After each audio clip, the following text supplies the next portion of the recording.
What's up, and welcome back to the Section 10 Podcast, episode 554, presented by Underdog Fantasy. It is the home of your 34-36 fourth place Boston Red Sox. My name is Jared Carabas, and I am a certified G and a bona fide stud, and you can't teach that. And this right here, this is Coley Mick, and he's 7 foot tall, and you can't teach that. And this right here, this is Tyler Milliken, and he killed his dog Bullet, and you can't teach that. Bada boom. Realest guys in the room. Steve, how you doing?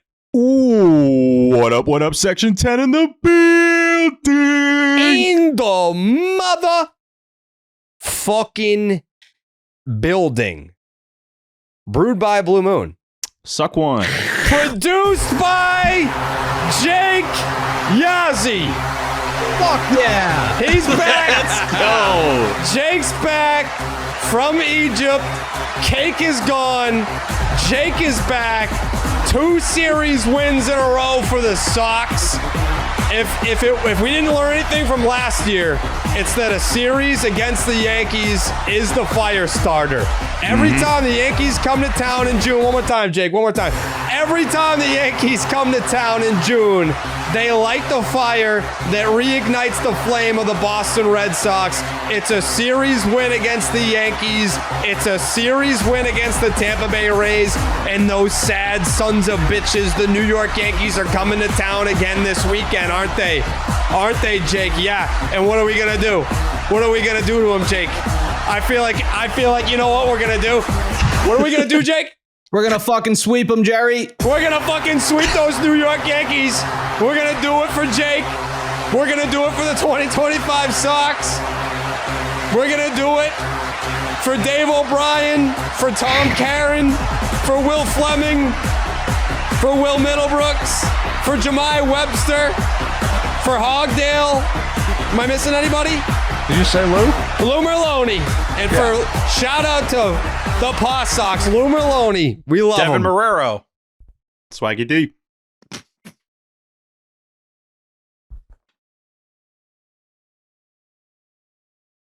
We're not going to be disrespectful, are we? I'm not. But does he have a catch-up vote? That was the correlation. I didn't realize that. I thought we were just naming our favorite broadcasters. He's like, nope. Julian Tavares. And we were just naming guys. Yeah. I'm Mike Timlin. Yeah. Yeah. A little rusty is right, T, because first of all, you weren't on the last episode.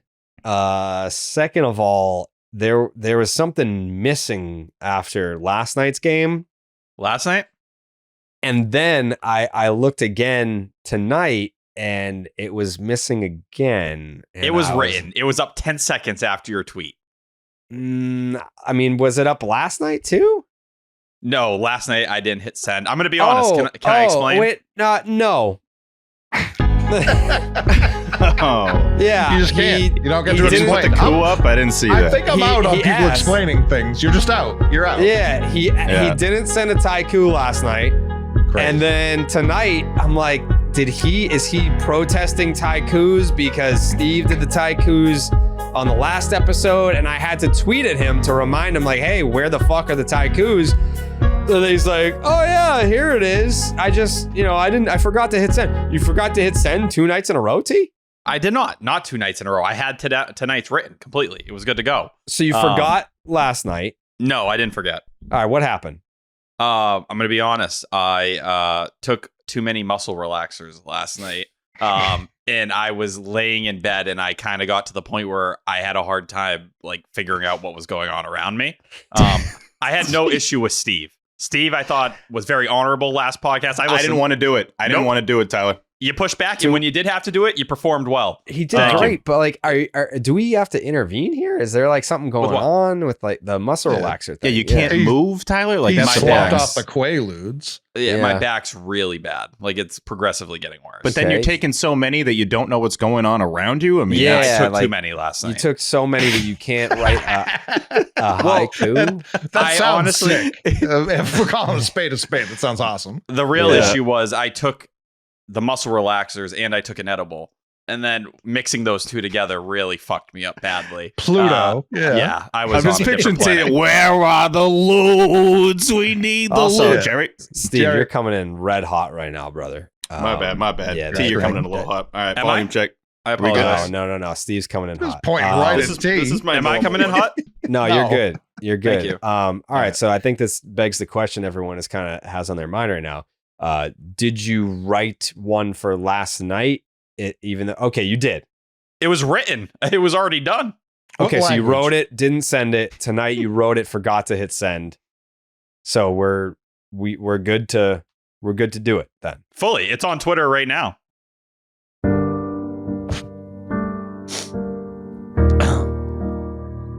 Watch this, Steve. Oh wow. Hey, you just said I did Shit. good. What do you say fuck me for? Yeah. Roman's reign begins. Gio's velo up. I grin.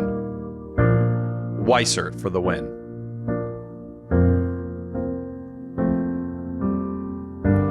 Marcelo's smooth swings. Buehler for 7. Key win. Narvi, captain things. A series of Taikus by Tyler Milliken. Okay.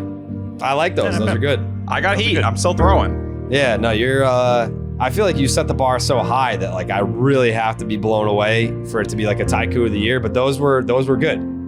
I feel like the Red Sox. Like I'm gaining momentum. I'm hopefully not peaking. I still haven't found my true stride yet.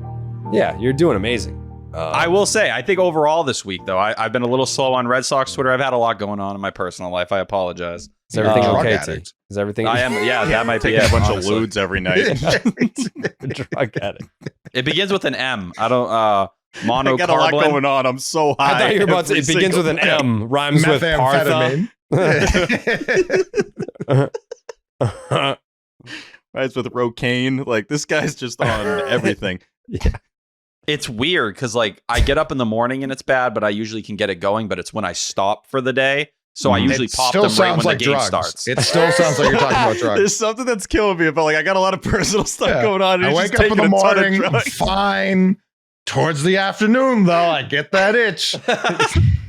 I'm making it through the workday fine, but when I get Like, home, I'm in nothing's trouble. going Yeah. bad. He's just taking so many drugs that it's just messing him up. Yeah. T, do you need to talk? No, I'm good. I T-talk? think I need physical help for my back. I need to figure this issue out. Have you, All right, you want me to rub you tried down? Stretching. A lot. I've been doing a lot of stretching. I did a Okay. 30-minute stretch 2 days ago. That's Okay. a long stretch. Okay. Yeah, Martha sent me one of those videos. It was yoga for the month of May. You do the whole month? Yeah, it changes per month. I think it's just like supposed to be a routine you go with for the month. Gotcha. Okay. The June. How you feel? How you feel right now? No, my back hurts and it's burning. Okay. But I I didn't was want to hoping take for anything like, because I we're feel recording. better. I'm in a better spot right now. The stretching's been taken. No, nothing. I've also been very heavily ridiculed this week over my appearance, which hurts. Why? very By badly. whom? By whom? Everybody. Everyone says I'm ugly. I don't think you're ugly. I think you're beautiful. Do you think the mustache looks good on me? No, but I think you're beautiful. See, that's a problem. Well, hold Everyone on, thinks T. the mustache T. looks bad. I didn't say that. I didn't say that the mustache looks bad. You didn't let me elaborate. I think, the beard looks better.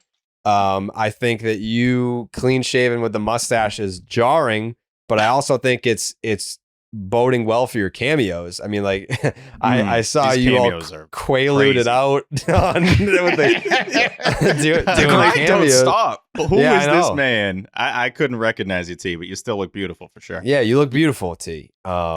If you But- have like done anything on Cameo with me, I apologize. I've sent them out at some weird hours, 3:30 in the morning. I'm out in the dark in my front yard. Like I'd be experimenting. There's some weird shit going on. So check in, please. This guy's just high I as hell, saw- just in his front Behind a yard at 3 dumpster. a.m. I'm buying the drug like in a corner on the road. Yeah, give me a second. I'm not going to get this on camera, but yeah, no, it's a decent price. So What do you I mean, I'm not gonna. I won't dox who requested this from you, T. But can I read the description for the cameo that you sent me? Yes, and it hasn't been completed yet. Okay. Hello, my name is Redacted. Can you please act like you're hallucinating inside Fenway Park very late at night and members of the 2007 World Series team are rushing at you. Maybe they want to help or hurt you. It's up to you. Please include realistic screams. I had a request the other day. Someone wanted 5 minutes of movie reviews with my shirt off in the mirror, just talking. I don't know. I feel like I'm starting to cross a line here a little bit. You might be on the wrong website. You need OnlyFans, not Cameo. I couldn't tell if they felt like they needed it sexually or just spiritually, you know? So the content that's coming out of Tyler's Cameo is producing. I mean, like, we could do a whole podcast just on the content that Tyler is producing from Cameo. Obviously, we have a series to talk about here. A series win against the Tampa Bay Rays, a division rival, a very good team within the division. Mm-hmm. And we'll also be breaking down or previewing the series against the New York Yankees this upcoming weekend as you listen to this on an off day. We also have an interview with Dario Pizzano. You may remember him from last year. He was on the Saugus Little League World Series team, and his mother has MS, and he's doing the MS charity game on Saturday at Fenway Park. I'll be there for that. I also see a lot of rain in the forecast. We'll get to that, Steve, because I mean that could be a real Debbie Downer for Saturday. He's shaking his head no, but I looked at it. It doesn't look friendly for Saturday, so we'll see. So we'll get to all of that. But T, is that the wildest Cameo request that you've received? The one that you sent from me, or like what are some other requests that you're getting from people? I think the one I sent to you is definitely the wildest. I've had a lot of people who are just like, I want to hear you talk about what's going on in your life. Like, can you just open up? Like, are you doing okay? And I appreciate those. They're very nice. But yeah, I'm either like disrespecting people or talking about having like sex with different like Red Sox players. A lot of Bobby Delbeck cameos, some positive, like, can you make a 5-minute case why he's the best first baseman ever? And then another one's like, shit on his life. Like, tell us why Bobby Delbeck sucks at every aspect of life. Yeah. So, you know, I'm kind of bouncing in between, but we've done, I think we're at 45 cameos already I've made. And I have like another 15 to go. And you have another 15 to go. They're just on the docket. Like the next 3 days, I got to get done. I haven't missed one yet, though. T's gonna leave the show, dude. It's gonna be like Jake, and thank God Jake is back, but he's gonna make so much money on Cameo. Yeah, we're gonna get to that. Why do I need the 10 anymore? Right, we're gonna get to that.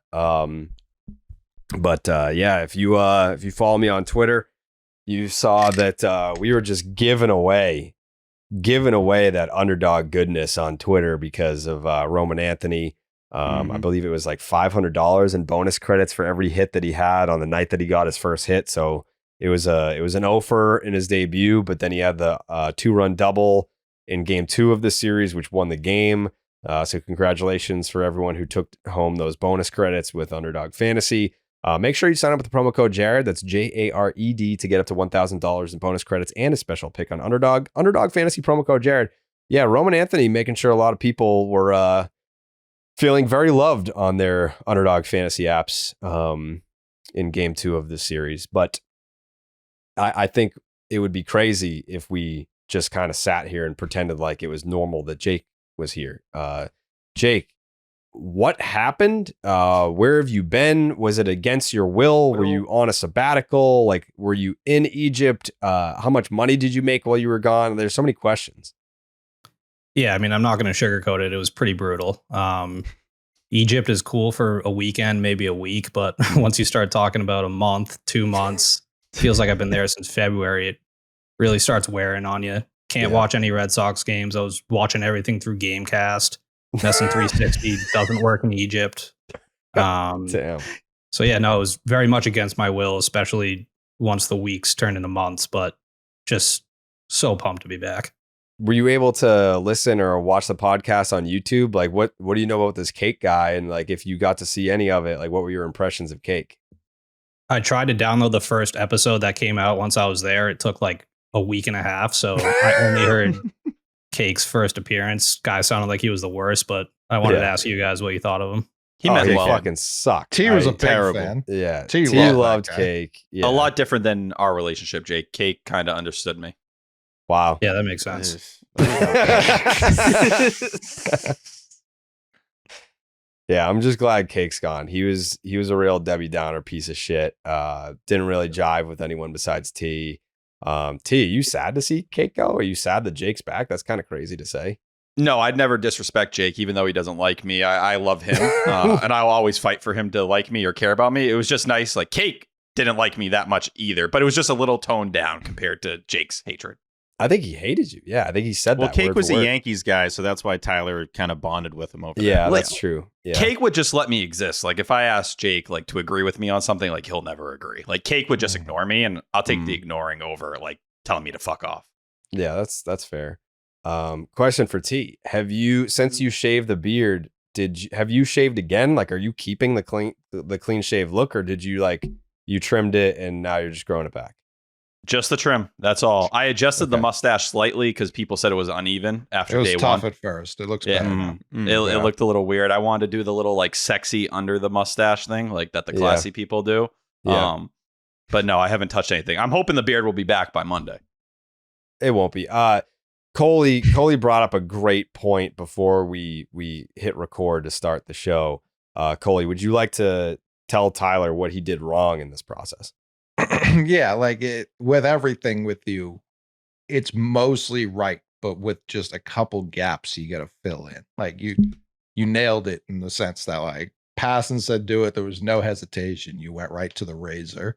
I'm sure you're using it to cut up your drugs right before that, so it wasn't very difficult for you to find. You got to go live for the shaving T, or at least film it. There's no video. Yeah, like obviously we crushed. know you did it. We know you, like there's evidence that you have shaved. For all I know, that was you taped that on before. Like you've only ever had a mustache, and that was a fake beard. Because how do I know you shaved? I don't. I just saw a disgusting sink, and then you, and then selfie. Like that needs to be a video. That video would go. I'm sure the sync tweet did decent numbers, but a video of you shaving does way more numbers. Yeah, that probably would have been the better idea. Honestly, I didn't think much about it. I was so ready to do it, and it was the day I had done radio as well on Monday for 4 hours, so I was like a little all over the place, and I had like 6 cameos doing an hour and a half, and I was like, if I don't fucking do that, like I wanted to hit the moment. I wanted to like do all of it. I got cameos doing a half hour. Come on. Hey. So I had done the show. I rushed home. The Roman Anthony news breaks. I'm like, fuck, this is crazy. I need to be ready. I film a video reacting to that. And then I'm like, oh shit, I better shave for the content. And then I'm getting the notifications from Cameo that are like, you have 45 minutes or this is going to expire. 20 I don't seconds. I don't want to disappoint anyone. I want, if someone's willing to like put money for me to do something, like I try to match it. I want to be there.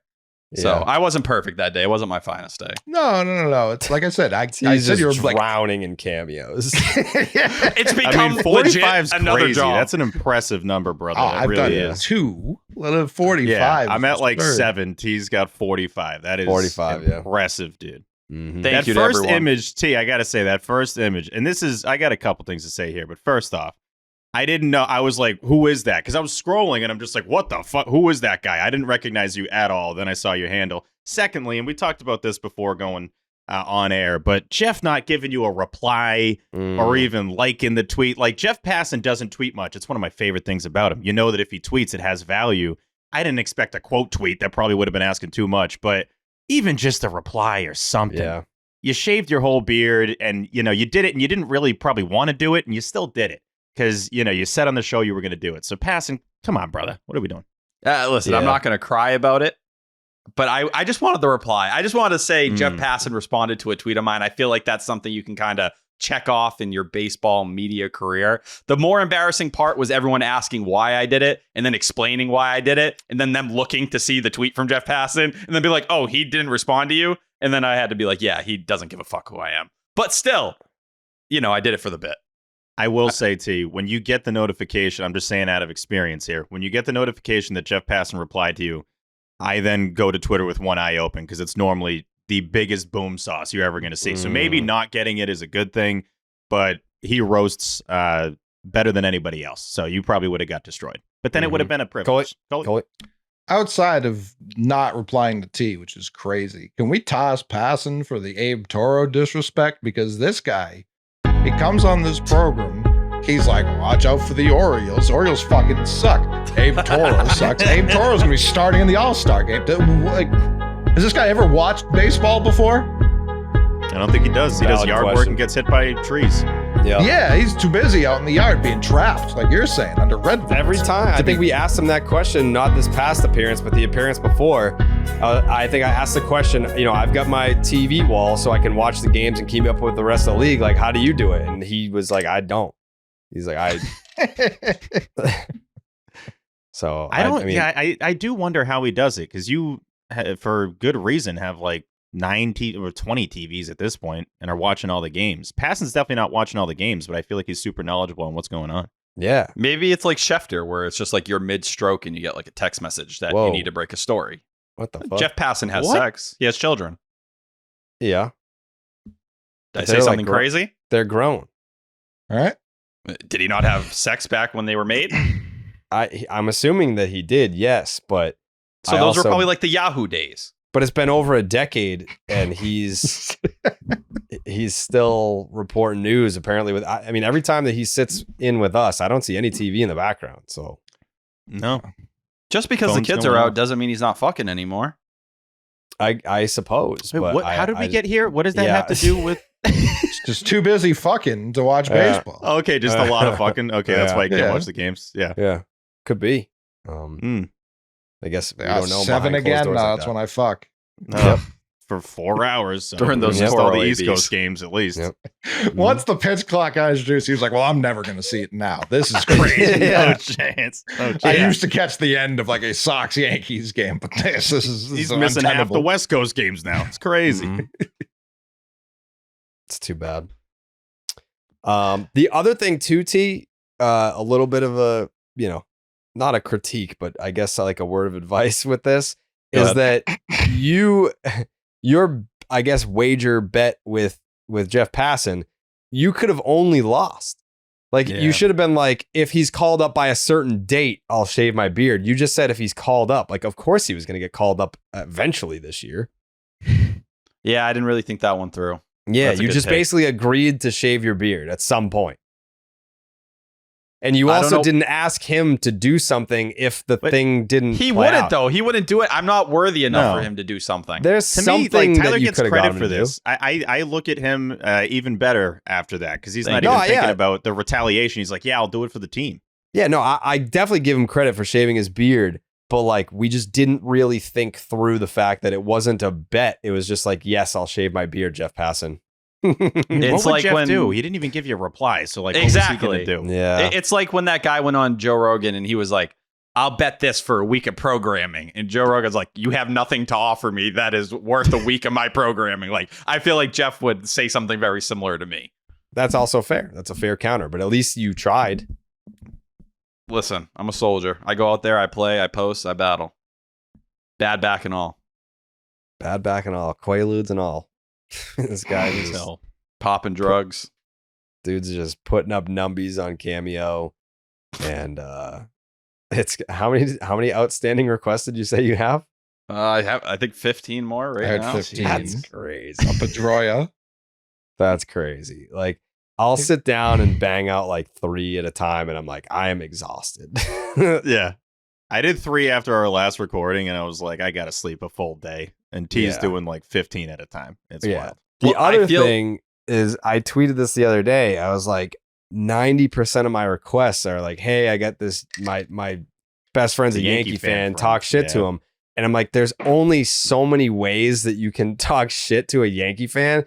So like all the videos that I was posting, I was like making them public so you can get a little taste for what you would get. But now all the Yankee roasts, I'm making them private because I was like, there's not a lot of variety in these. I'm like, there's only so many points that I can hit. It's like, I'm trying my best, but I'm giving you what you want. But I mean, it's not going to be super different from another person that's like, hey, shit on my Yankee fan friend. You should just record a generic one and just change the name. Hey, Jarek, you're a dickhead. I think that would work. One of the best ones I got was apparently in 1932, there was a war between the Australians and the emus, those bird animals, and the entire army. Yeah, I don't know. I didn't research it. I just read what was make up. They got packed up. I didn't hear about this. I wasn't aware. But the army lost the war. So someone asked me to describe how I would eliminate the entire army myself and what would go into it, and like a full strategic like plan and all. It was like 8 minutes long. Jesus. You would get packed up. Dude, I was snapping necks. I was breaking legs. I was fucking their beaks. I was doing it all. I went to the zoo today and I saw an ostrich. I understand not an emu.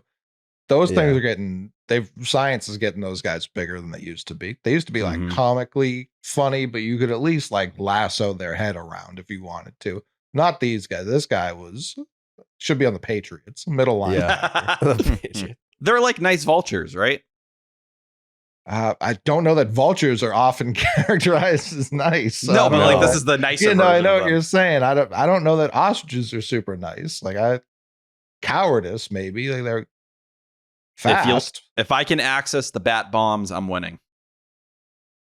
I also think it's crazy that you've completed 45 of these, have 15 more, and you're also making like 8-minute videos for all of them. I want them to be important and like good to people because like I was telling Steve, like it's usually a one-time thing. I feel like for a lot of people, right? Like you're going to order it one time for the experience and like to feel it out. So like if you're going to get a product from me for, one time, I want you to be like, all right, at least I got my money's worth. Like it's not no money. Like people are paying $25 now. Yeah. That's a lot of money. That's See. 2 number 10s at McDonald's. The average video length. The average video length of a Tyler Milliken cameo. Wait, can we guess this? I'm gonna go like 6:30. Jake? 7:18. Coley? That I was around where Jake was thinking. So I'll Price is Right him at 7:19. No. It's 4 minutes and 42 seconds. Oh, geez. Way too short, T. You're not giving people the Not bang for the good? buck. Yeah, these suck. Whoa. Yeah. Nah, just kidding, T. These are Average great. length is 4 minutes and 42 seconds. I think we have a trade here. What? Yep, the Red Sox have made a trade with the Twins. They've acquired pitcher Jorge Alcala. Nice. Let's go. Dude, I've been pulling for Alcala. Alcala was filthy last year. Filthy. So far, in 22 appearances this year, he has an 8.88 ERA, Don't care. Oh, 5.42 filthy. FIP. Yeah, and a 10K per 9. His stuff Yeah, is filthy. I'm 3.24 I'm last in on year. that trade. 54 appearances. Yeah. Wow. I like You that. know who has on the 10 who has the longest average video time? Why'd you say You? wow? It's not me, is it? No, it's me or is it me? It's the McMahon. Whoa. I've done 7 2. minutes and 1 second average time. Why is that surprising? Mick is like the longest podcaster of all time. Yeah, that's what I do. yeah. This Tyler show would comes be in a at clean 40 if I was 442. removed from it. 442 Yeah, for that's a good one. Coley, 252 for Steve, 305 for me, and 701 for the McMahon. People ask me like 3 questions in the 2 I've done, and I have a third one sitting there that I will do. There was another one. Someone asked me to play any of my kids, just pick one in 1-on-1 to 11. And I don't want to put my kids in these. So I went to decline it. They give you 4 options when you decline it. And if you click 3 of the options, it will explain the option.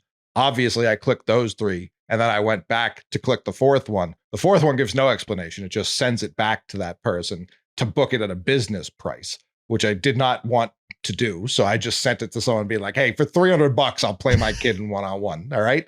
Which I won't do. So please don't do that. But I apologize because I know how weird that sounds. If you're listening, that I don't want you to book it at the business price. That wasn't what I was saying, but it is a no. It's a definite no. Like, these kids are gonna make me some good money at this rate. Damn. No, it's like I thought about it and I was just like, I just don't want. No. Like no, I know it was feels off. yeah, I know it was like not a weird request. Like I know they weren't being a weirdo, but someone out there may be. So I'm trying to avoid that person. Is this? I thought it was Jorge Alfaro that got traded to the Red Sox. No. No, that was the Alcala. catcher from last year. Yeah.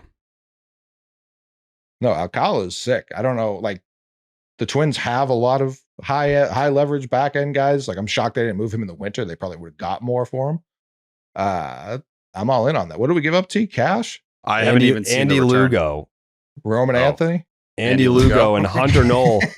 Hunter Knoll is upset about it. He said, "My sweet baby boy, Andy Lugo, goat of the bat flips, Andy Lugo." Is Andy Lugo the one that threw the bat up in the air and it stayed up for 20 No, minutes? that was someone else. Okay. No, it wasn't him. But Andy Lugo he's cool. Hunter Knoll's going to be more upset than I am on this one. Yeah. All right. Big breaking news. That's huge. Alcala in the building. I mean, giving up Anthony sucks, but like Alcala's really good. Yeah. Blue Moon was born in a ballpark at the Sandlot Brewery in Denver, Colorado, so it's no wonder why you crave it. Its bold flavor, bright explosion of color, and iconic orange slice ritual guarantees a one-of-a-kind beer experience, perfect year-round. And for the moments that you want a lighter option of your favorite beer, reach for Blue Moon Light. It's a refreshing wheat beer brewed with real tangerine peel for a lighter, exceptional taste at only 95 calories. Shout out to Blue Moon because they are also a sponsor of Unobstructed Views, and for game 1 of this series, they dropped off many cases of Blue Moon Light, and we were running low at Casa de Carabas, and we got some more Blue Moon Lights to stack up in the fridge. Thank you, Blue Moon, for those. Inspired by the beer you already love and available year-round, a wheat beer from Blue Moon with exceptional taste and only 95 calories, brightly brewed with real tangerine peel. Tastes light and refreshing. Nothing compares to the great taste of a Blue Moon Light. Blue Moon made brighter. Get Blue Moon Light delivered by visiting get.bluemoonbeer.com/Jared for delivery options. That is get.bluemoonbeer.com/Jared. Blue Moon made brighter. Celebrate responsibly. Blue Moon Brewing Company, Golden, Colorado.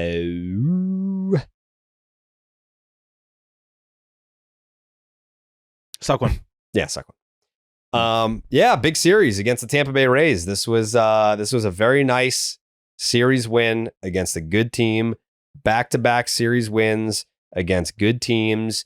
I think people were asking where was the emergency podcast for Roman Anthony's call-up, and it was just a tough time of the day to bang out a emergency pod for Roman Anthony. But thank fucking God he's here. And I understand they didn't win in his debut. I understand he went hitless and he made an error in right field in his debut. But it feels to me, and it's still early, but it feels to me like now we go. And I'm not saying like now we go, playoffs, World Series, all that. But now we go in the sense of this is what we wanted. We wanted the big three up at the big league level. We wanted them in the same lineup. It was very cool game 1 to see them hitting back to back in the lineup. And I said this, I mean it. I know it maybe doesn't sound like I mean it, but I do mean it. I don't necessarily I obviously care if they win or lose. I want them to win, but I will complain less because this is the intended team. If they're developing and they're gelling and they're learning and they're getting acclimated and they're getting better at the big league level, then that to me is more important than anything else. It was hard to get emotionally invested in a team where Meyer wasn't here, Roman's not here, you're trotting out guys that shouldn't be here, and now it's the intended lineup. So I'm very excited about that. But don't you sit there? Aren't you worried that there's seemingly a lot of smoke that Christian Campbell might be the guy going down? And Friday, Will Your Brave is supposed to start swinging again. And we know with the Red Sox, the minimal IL stint, every time it turns into 2-3 weeks, whatever it is, it feels like there's a lot of smoke that Christian Campbell is going to be the one who has to pay the cost for Anthony to stay in the big leagues. And that to me, that's a pretty depressing spot to be in because like you said, I do think the development is the thing that I'm most excited to watch with this team right now. But clearly they aren't anywhere close to waving the white flag. And, Trevor Story's not getting DFA'd. In center field with Ceddanne Rafaela, are you going to move him into a platoon with David Hamilton at second base to get Roman Anthony in the outfield? That doesn't feel super likely right now. So I don't know. And between the Ken Rosenthal article, Sean McAdam mentioning it on Fenway Rundown, Spear in the booth as well, and Campbell Shout right out his now. podcast too. Yeah, and Campbell right now is the worst defensive second baseman in baseball. Shout him out, the metrics. Yeah, what's 310 the show? to left. Oh, right. Of course, please. That's what is the only thing kind of holding me back from being fully happy right now. T, for this episode and this episode only, I just want to be happy that Roman Anthony's on the Red Sox because it's totally valid to look at what's going to happen when Willier comes back and you're not going to have maybe the big three on the same roster. When that news came down, it was like, gotta go to this game. Like, can't miss this moment at Fenway Park. When he gets announced in his first at-bat, I can't remember a moment like that in quite some time. Like, the whole park kind of rose as one. It was probably similar for Marcelo, wasn't there for that AB, but it's similar to what you get when, like, one of the Red Sox legends comes back, honestly. Like, not going to compare it to Nomar returning, but, like, remember Euclid come back with the White Sox, had a huge ovation. Manny was a little bit mixed with the Dodgers, but different atmosphere in the park for Roman Anthony. And Jared, when you say, like, now we go, that includes the fans too. Like, now we all get to go. Now we all get to kind of enjoy and follow this growth in the major league level. Because up until now, it's minor league stats can only get you so excited. You want to see what these guys can do at the major league level. And now his clock starts, which is what we're thankful for. Call I was excited because the news broke, happy to watch Roman Anthony. And then immediately furious when I started doing math and being like, he's in Worcester still. And now for some reason, Rosenthal's breaking that he's batting fifth tonight. Like, I thought he was called up and going to play the next day. Same. And then when it was like, no, it's tonight. And I'm like, they took him off the bus going to Lehigh Valley. They still sent the bus for some reason that no one thought to get his equipment off. They were like, we gotta fucking get. We gotta get now. What? Like, what? They knew Willier was hurt the night before. They could have easily called him up in the morning. Why did they have to? Nothing about this season says, like, there's a plan in place. That's the only thing that's, like, really pissing me off about this, because Marcelo and Roman should not have been injury replacements. There should have been a smoother plan than that. So yeah, I'm enjoying him being up here. I didn't even give a fuck about the error, because I was like, whose glove is that? Probably Rafaela's second base glove is that he's wearing. He's wearing batting glove out in right field, a position he doesn't play. Like, why are we making this so difficult? This is the easiest thing in the world. You got the number one guy. Play him in his position. The first lineup that came out had Campbell in center field and Rafaela in right. Give Duran the day off and put Roman Anthony in left, his fucking position. I don't know. Like, it infuriates me and makes me happy at the same time. Like, it shouldn't be as hard as they're making. T before the show made a great point. It was just like, Breslow, we all know it was bullshit every time he was asked about Roman Anthony. We know he can't legally say why he was down there, so he has to make shit up.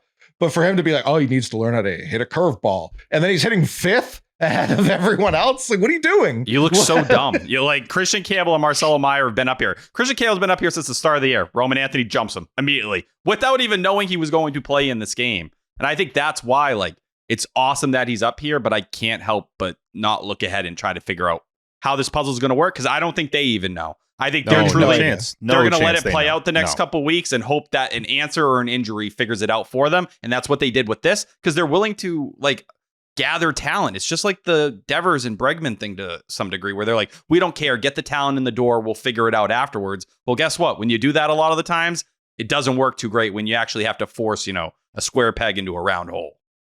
It's largely a fine strategy if there's some foresight. It's all reactionary. None of it's not even preventative, but none of it's with foresight. It feels like it's just like, yeah, I guess he plays right now. How many times did he play right in the minor? Like 5? He had, I think, 36 innings at the position this year.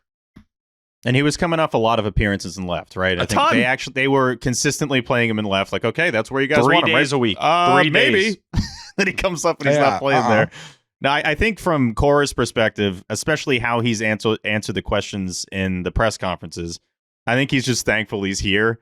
And It's a beggars can't be choosers kind of thing, where it's like, all right, number one prospect in baseball is here. You got to see everyone get all hyped that he's up here. Then the family, we'll get to the family, I'm sure. But, get the first hit out of the way. That's an awesome moment.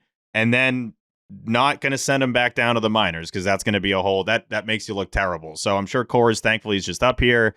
But of course, there's some moves to be made around the corner here, and they're going to be a little awkward potentially. And then you got the left-handed shit. Like, they just keep compounding it. And it's like, when they pulled Anthony, I was like, have a sense of the moment. Like, you cannot pull that guy. I don't care what the book says. Obviously, the book says pull him. The book says he fucking crushes lefties. T, do you Yeah, have and the, do you have the answer to numbers that against was lefties in bad, AAA? too. I What don't are the even have numbers? it up, and I can tell you he had a 955 OPS against lefties. That was almost 100 points higher than against righties. And he was Yeah, and hitting. He was hitting what, like 360? 337, I think. Yeah. Cora being like, the lefties up here are better. No fucking shit. Dude, we know. I know. We understand. Well- it's such a bad, like, he refuses to do it. Like, yeah, we did it with Willier. Willier was like our number 26 prospect, like not ranked. Like, that's not the same thing.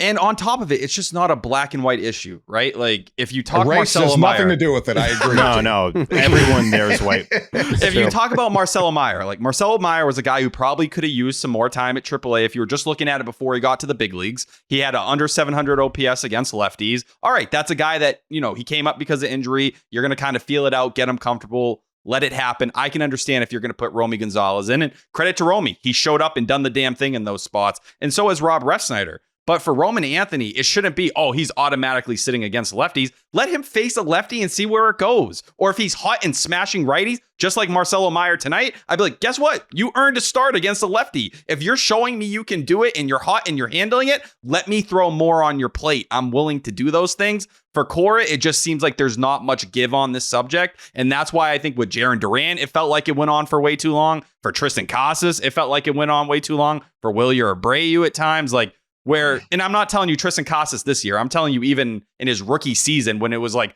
July and the team needed him in the lineup every day. And you're like, the fuck are we doing here? Like, you're still sitting him. You just should be willing to bend on this issue. It shouldn't be so cookie cutter.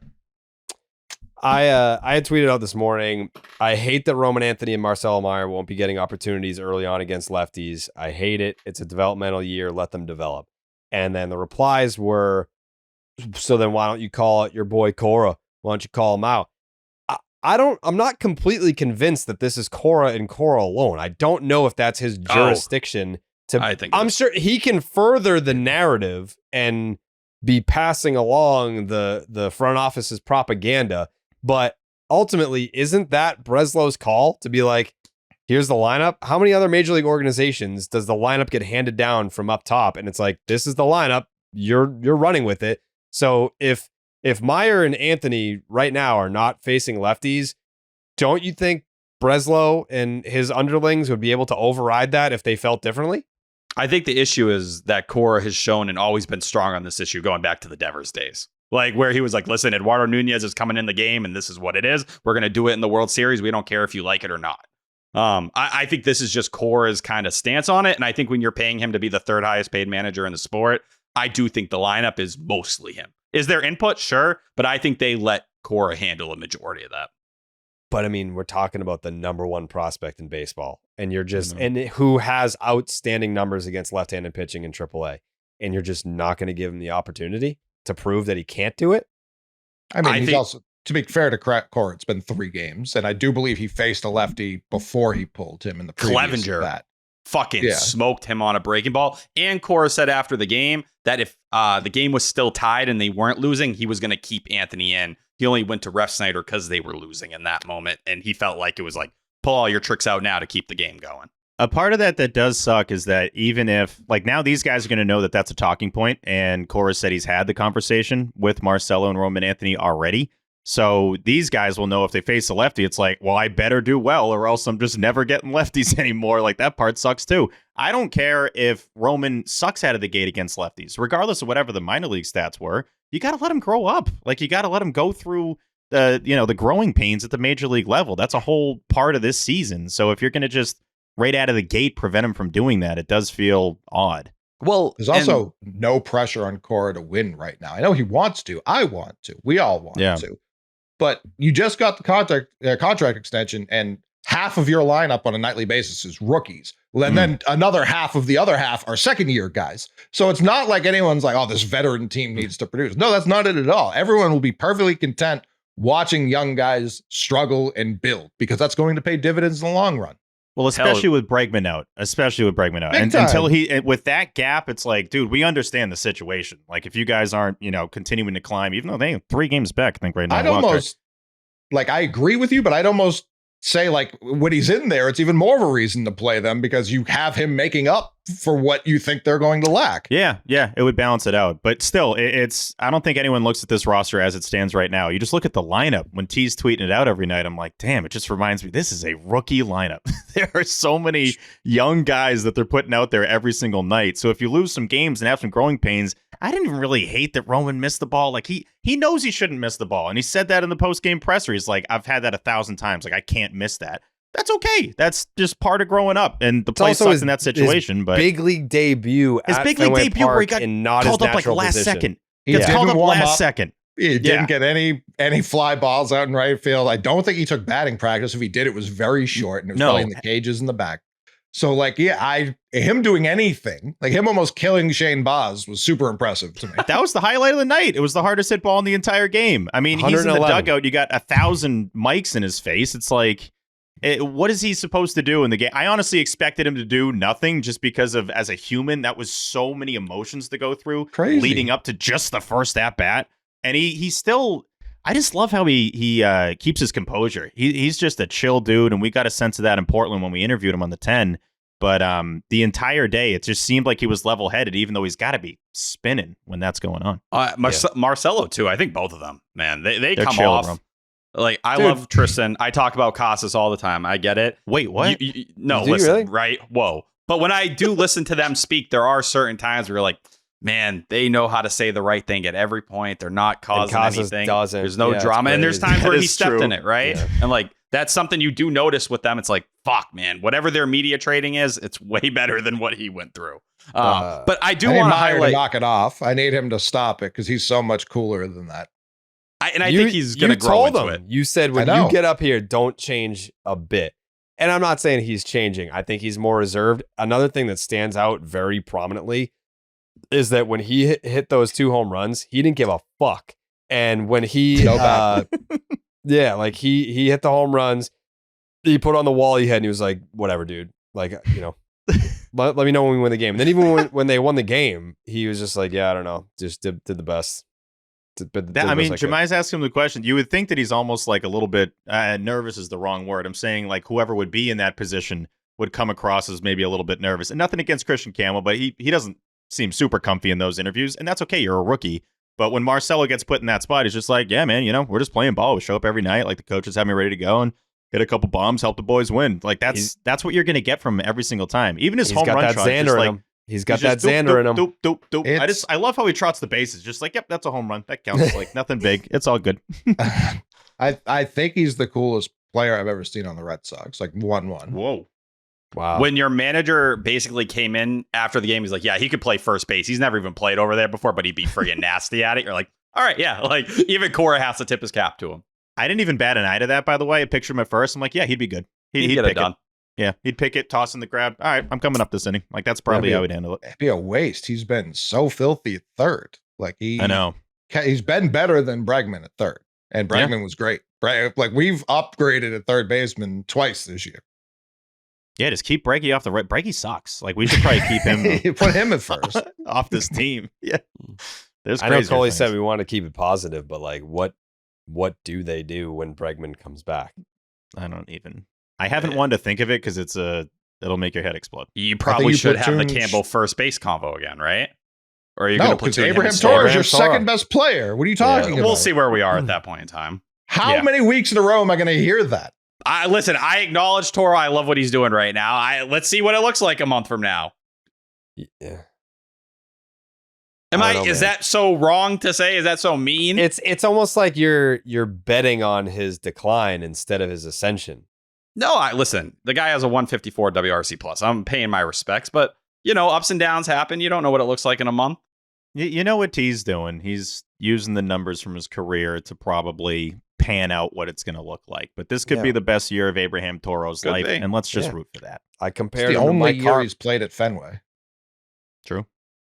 But yeah, I guess in that situation, if you want to protect Marcelo Meyer, you can platoon him and Trevor Story. But I think it depends on what Trevor Story does the next month. If Trevor Story is about to have a June where he just goes nuts and now he can hit fastballs, like You can't tell me what's Abraham Toro going to look like in a month and then be I like, think it's Story's probably going to win MVP. No, Yeah. listen, Yeah. I'm not telling you that, but all I'm saying is you have two things here. They're going to wait and see what answer comes out from the next couple weeks. That's what they're waiting on. Listen, they deserve no benefit of the doubt. Like they don't have a plan. That much is like I think there are people in the building right now who watched Duran wince tonight and they were like, thank God. Because when Willier comes back, that's another guy onto the IL. Like, I'm not saying that was the overwhelming majority. Willier winced on Friday. They didn't IL him to Monday. Right, but I'm sure it was a timing thing. I'm sure it was a timing thing. Duran, someone tonight was just like, whew, well, that's our Willier guy right there. Duran gonna go on the 15. They're just gonna keep putting someone on the 15. The dumbest thing I've seen by far throughout all this was Yoshida. Was that at Fenway today? Where was that? Yes. That was Fenway, yeah. Crazy. Yeah. Crazy.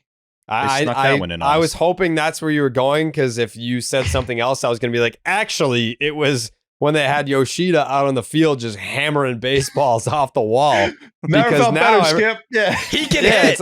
It's like now everyone's going to be like, well, what the fuck do we do with this guy? He's like, gone. what do you do? The amount of times I've forgotten all three about of them are going down. Get them to send them all down. It's going to be a hell of a summer in Worcester. We're sending them all back. Honestly, even seeing that tweet you put out there, Jared, no disrespect to our sweet boy, Masataka. I forget about him all the time. And it's because of what this team looks like right now and what they've done to Masataka Yoshida. It's not because of him. It's just like, oh my God, right. He can legally be in the cage hitting. Like he's on the team, so that's what he can do. It's almost like it does feel illegal. It feels illegal when they show him. Yeah, I was like, it looks like a fan went in there and put the helmet on. Like, throw me a couple, I'll sneak this in. Like, I couldn't believe he was taking hacks at Fenway in 2025. That's actually happening right now. Thought I for sure was surprised that they let him take BP out on the field and didn't like stash him like in the cage underneath. Be like, yeah, you can hit, but like don't like shut the lights off. He's hitting glow in the dark balls. Like, no. Whack. Whack. I don't know, Skip. Like, he can't even see these things and he's crushing them. I think he should be in this lineup. It's even weirder when you see Sam Kennedy go on the pregame show and he's like, yeah, Rafael Devers, he'll take the field when the time's right, when it's ready, if it comes to it. He said that? Like, pregame today. It's like, what the fuck? Like, what do you mean when the time's right? The team was drowning for a month and a half. Like, if there was ever a time, it was this past month. If anything, they're on the other side of it now. T, they mentioned that on the broadcast, because I know you probably don't miss any of the pre or post, but I didn't see the pregame. When OB said that on the broadcast, I was like, what? Rafi's just going to play first when the time's right after all the discourse we've had for the Steve. The field. The field. And if you notice, because Devers was out on the field again today pregame, playing more shortstop, so that it's all coming together. What did Catillo call it? I know you saw the tweet. He said he was like doing like speed endurance. Like it was something that didn't make any sense at all. So I sent the tweet to you, Jared. TS10 DH. I can see it. This lineup's going to be filthy. I got it right here. This is crazy to me. We saw the video of Rafi Devers taking ground balls. That was the big kerfuffle a few weeks back. Now he's quietly gone back and become one of the best DHs in the game. But is that all water under the bridge at this point? Yeah, I mean, look, Rafi is one of the best left-handed hitters, if not the best left-handed hitter in the league, and just has Shohei Ohtani is left-handed. Yes.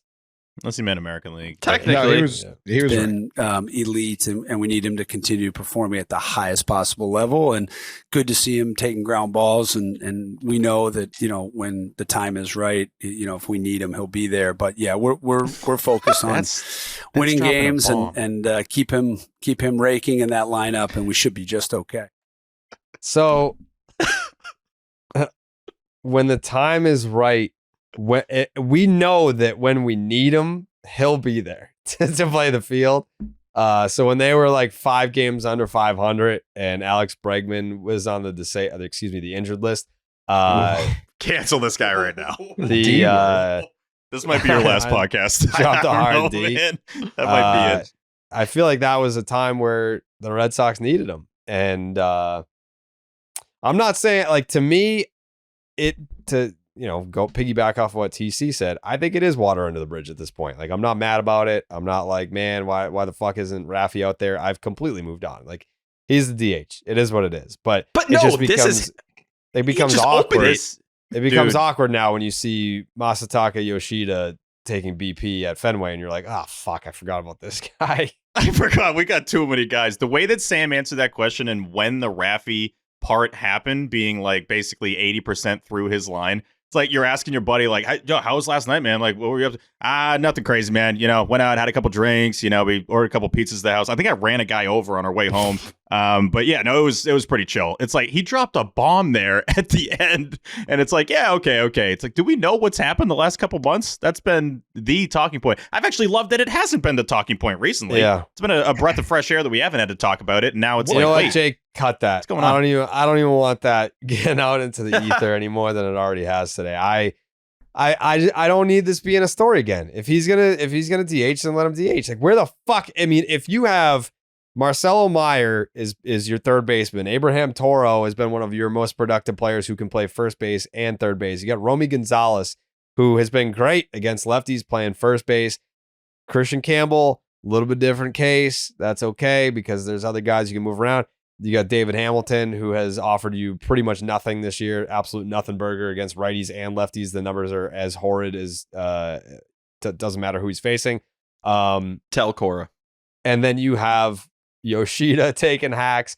Like, I don't know. Like I don't need Raffy at third. And then when Bregman comes back, so I don't know if it was reported or anything, but there was someone taken like a tour of Fenway, and they were up on top of the Green Monster as part of the tour, and they snapped a picture of like Bregman running in the outfield.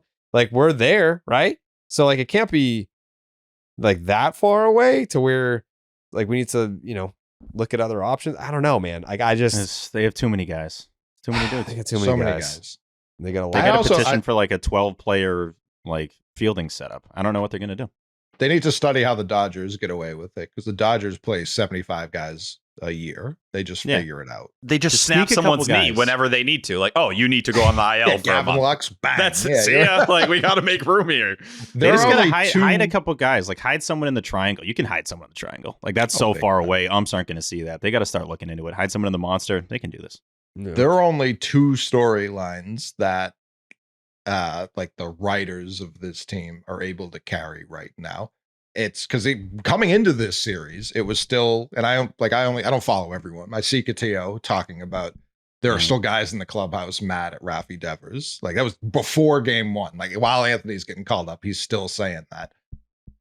And then there's this fucking Hunter Dobbins story, which is still a story for some reason. Like, who gives a fuck, dude? I don't give a fuck. So Did his dad meet Andy Pettit? Who gives a shit? Don't No one care. cares. Don't care. Don't the fact care. that he had to like hold a press conference today to address Crazy. that. They like, didn't. They could have not asked him. They could No, easily. they didn't need to. Just And I leave saw him Catillo alone. last night being like, you guys are waiting. Dobbins will address this tomorrow. I'm like, And it's just nobody asked. His dad's getting embarrassed for telling maybe some bigger tales about his life. His dad's a pitching coach. Like, if you research him, Lance Dobbins, like, he's a pitching coach. Like, you're kind of exposing him. Apparently, he worked for the Rays as a coach and a scout and a consultant. Like, rough, man. To have your son have to go out there and basically be like, yeah, my dad isn't what I guess I thought he was. Like, that's a rough scene, man. My dad might have lied a little bit. This is the era. This is kind of the era we're in, though. Like, this is the clickbaity, like, aggregator era where it's like, okay, Red Sox, Yankees, guys said so. I'm sure he regrets it big time now. Not because of like any, publicity, but He's never going to talk to the media again. yeah. And he handled it great today, by the way. I watched that Yeah, he whole did. thing. It was like, he's answering these questions perfectly for something that he shouldn't even have to still be talking about. He liked that Jazz kind of chirped him. It's like, after seeing how he answered the questions today, because we didn't get to hear how he said the Yankees line, I can now assume that the Yankees line was just almost like a throwaway, and then it was written out, and it's like, oh, that looks way worse, and once you type it out than how he said it. So I got no problem at all with the Dobbins stuff, but stop asking. Like, this is ridiculous. Leave him alone. Heyman's Hashtag leave Hunter story. Dobbins alone. Yeah, when Heyman dropped his story, he's like, this expose Hunter Dobbins, this liar. Like, dude, relax. Like, it was never that serious. And Heyman thought he had the scoop of the century. I can't even believe it. Perfect. That's what he was. That's actually a direct line from when he was talking to Hunter Dobbins and getting story. I can't Yeah. believe he said it. No way he met Pettit. Yeah. Yeah, leave him alone, dude. You know You're what? trying to get like a gotcha moment that his dad wasn't besties with Andy Pettit. Like what? What are we fucking talking gives about? a fuck, dude. Not me. The only thing I give a fuck about is Ridge wallets, right, T? Oh yeah, nothing better than a Ridge. Mm-hmm. Tell me about it. Me? Yeah, you. I can do that. Yeah, tell me about Ridge wallets. bro. Fuck yeah, that's what I was hoping for. Yeah, I was hoping you would tell me about it. Before I had a wallets. Ridge wallet, I had this Yum. giant crusty leather brick that was falling apart. It used to sit Mhm. in my pants. It would rip up my jeans. People thought I had things in my pockets like weapons and stuff, but it was just my shitty old wallet. Fortunately, I've been able to get this new Ridge wallet, which is unique, slim, and it has a modern design that holds up to 12 cards plus cash. It's made with Yep. premium materials like aluminum, titanium, and carbon fiber. Mhm. Now, listen, a lot of people worry about the color of their wallets. They want it to match their fit. I've gone essentially every color, so no matter what I'm wearing, I look good, and my wallet looks like it was picked for that day. They have over 50 colors and styles to choose from. I would show you my wallet, but it's across the room right now, unfortunately. But all Ridge We products got have time. Go get it. No, T. At Yeah, least go that's get with it, you, yeah. T. That's an upgrade for you. You know where your wallet is. That's big. and the way Yeah. my whole back is kind of set up right now. I'm really That's not true. You in a get the the position way to do it's much. set up. Yeah. But fortunately, if I were to lose my Ridge wallet, it has a lifetime warranty. This is literally the last wallet you'll ever have to buy, no matter what happens. Does it give you peace of mind knowing that all Ridge wallets have RFID blocking technology? For me, Yeah. it does, because digital, pocket pickers or whatever they may be, I'm the easiest person to rob in the entire world. You guys have That's probably true. seen those TikToks where they go up and they make the little sound, like the Apple Pay sound. And the Of old me getting people tweet. robbed. Yeah. He's probably seen me getting beat up and robbed on Those TikTok. TikToks. You seen those TikToks of me getting mugged?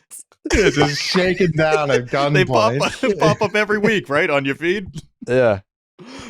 So if you are ordering a Ridge wallet, the great thing is no matter what you pick, there's free shipping, a 99-day risk-free trial, and a lifetime warranty on everything.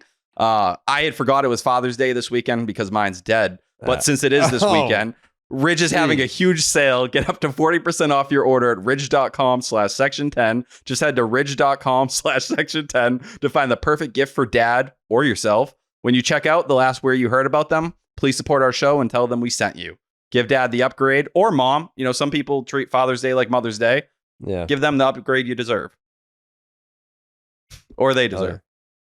I'm on the website right now, and I have the Red Sox one, but like I kind of want to get like a carbon black one. Yeah, I'm shocked you didn't get that one to begin with. Well, I mean, how do I not The get the super Sox one? fan. Super fan. Yeah, so it's got like Hi, man. I can put my keys strengthening tray. Great job. Hey, That Great job with boy. those interviews. My dog. incredible job, man on the street, You Mikey. crushed That's what it. they're Thank you. calling him. Incredible. Crushed it. Love Thank you, that everyone. girl Happy, being like, happy "I don't birthday, know who Mikey. that is." Happy birthday, Mikey. There you Yes. go. Hey, Appreciate it. Yeah, happy birthday. Thanks, fellas. go Friars. Go Friars. Yeah, go Love you guys. Friars. Shout out Taunton. Yeah, shout out T-Town, Silver City. That's Mm. right. Christy Mathewson played in the Silver City. There's a whole Yep. story behind it. Yep. Ryan yep, Gomes, shout out. Mhm. It's the Shout out best. Junichi Tazawa. Huh? I was just looking at his stats today, and I forgot he had a sub-2 ERA in 2012. Yeah, who could forget that season? Hell yeah. Shout out D'Angelo's, by the way. Just wanted to get that in. Such an underrated sub in the current sub market. Oh, it's incredible. No free ads, but love No free ads. D'Angelo's. Yeah. All right, so we did a lot of big three talk. I think it's very important to shout out the efforts of Walker Buehler this evening. Mhm. For someone we talked about his last time out, he was ass. He was very hard on himself. We played the clip. This is a guy that is like Lucas Giolito.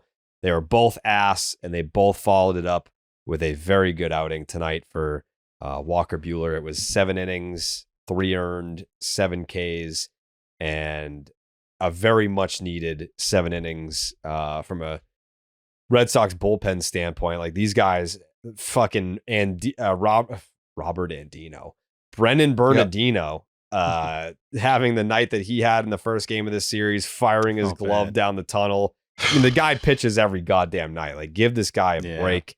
And for tonight, Buehler going out there giving you 7. You got Chapstick in the 9th, just closing it down. 102 with the punchy to end it. Just felt like, as Steve had the tweet, just felt like we're watching a good real baseball team again. Meyer being the guy that hits the 2 home runs. Abraham Toro, aka the Mike Carp of this team, being the guy that hits the game-winning homer. Jarren Duran with the leadoff home run. How many times do we hear it on the radio broadcast? This team goes when Jarren Duran goes. How about a first pitch leadoff home run to start this thing off? Also a squandered opportunity in that first inning if we want to talk about that. Huge. But 4 solo home runs were all the Sox needed.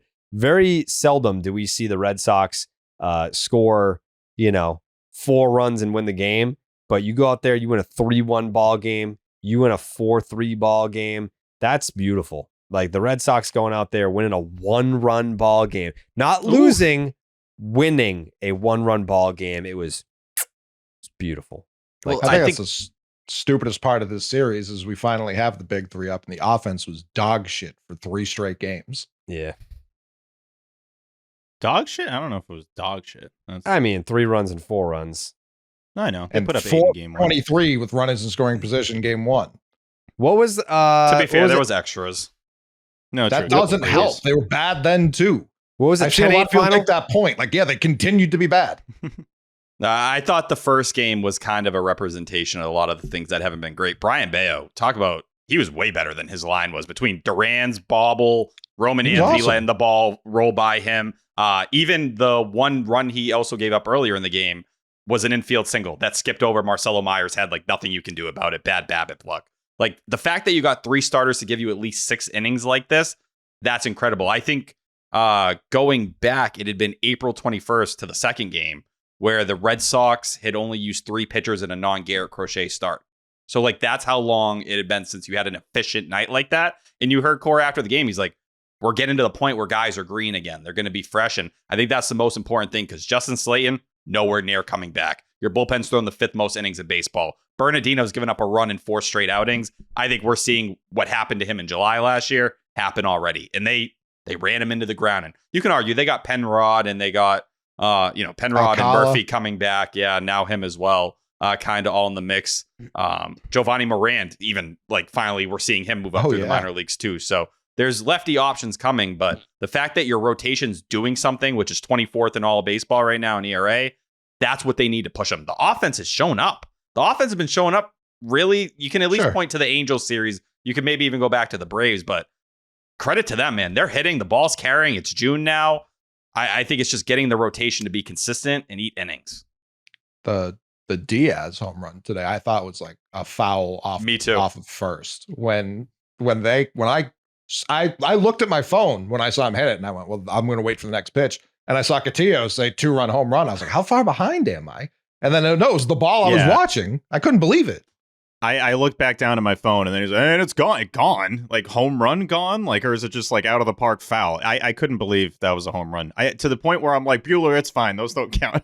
It did look like one, so we're not gonna count those. But credit to him for locking in. I think there were parts early in the finale where you're like, this could get similar to what happened in the Bronx, and instead he locks in. He does that little thing. One tweak I would have with Buehler is he'll do the look into the ump thing a little bit too much on a pitch, especially that's not in the zone. If he could stop doing that, I think that would be great, especially Bayo early in does starts that too, when he's. though. No, I know, but like Buehler did that. Buehler did that in New York too, and it's like, and that was after he had given up 5 runs. It's like it's not the ump, but I love Walker Buehler, so it's more just I don't love when he does that.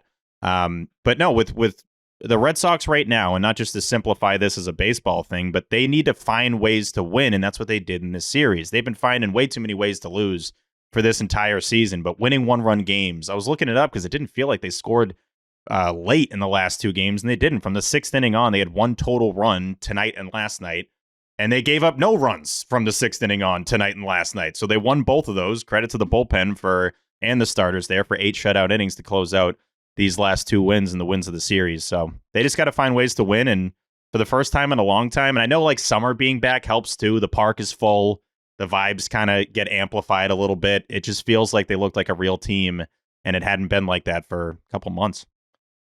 I was shocked after the first inning tonight that I wasn't shocked that we left second and third stranded.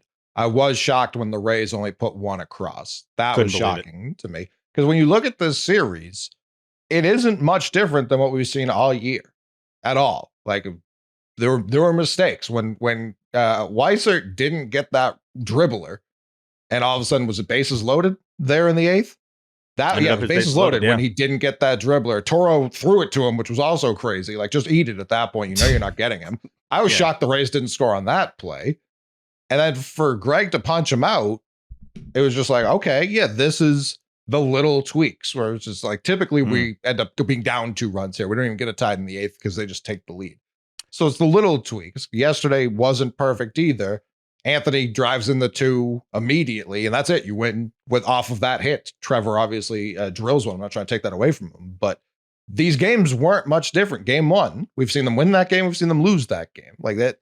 This was the whole season. They just happened to win 2 of them. So I don't know that I feel better, but it's like finally they're winning these games. Even with the inexperience, they're finding a way. The Rays are trying to steal third like fucking idiots. Like, what are you doing? I think that's it. That's the little thing. Like Carlos Narvaez making a play in that moment. That feels like something that just something would have went wrong, whether it was whoever was at third base not coming down with the ball or the pitcher taking too long to get to the plate. Like it felt like in those little moments, at least in the last 2 games, you did enough to finish the job. You played clean enough baseball when your brand has been the complete opposite for 90% of the year. But if there's like 10 of those little moments in a game, a lot of times you just got to be better in 6 of them. Like just win the majority of the little moments and you probably win the game. They've been losing the majority of those moments and they're leading to losses. I agree, Coley. When Weissert didn't get that ball, I'm like, okay, run or runs are about to be scored. And it's not like it's Greg Weissert. You know, he's been good this year. He's been really good, honestly. And he's coming in and cleaning up other people's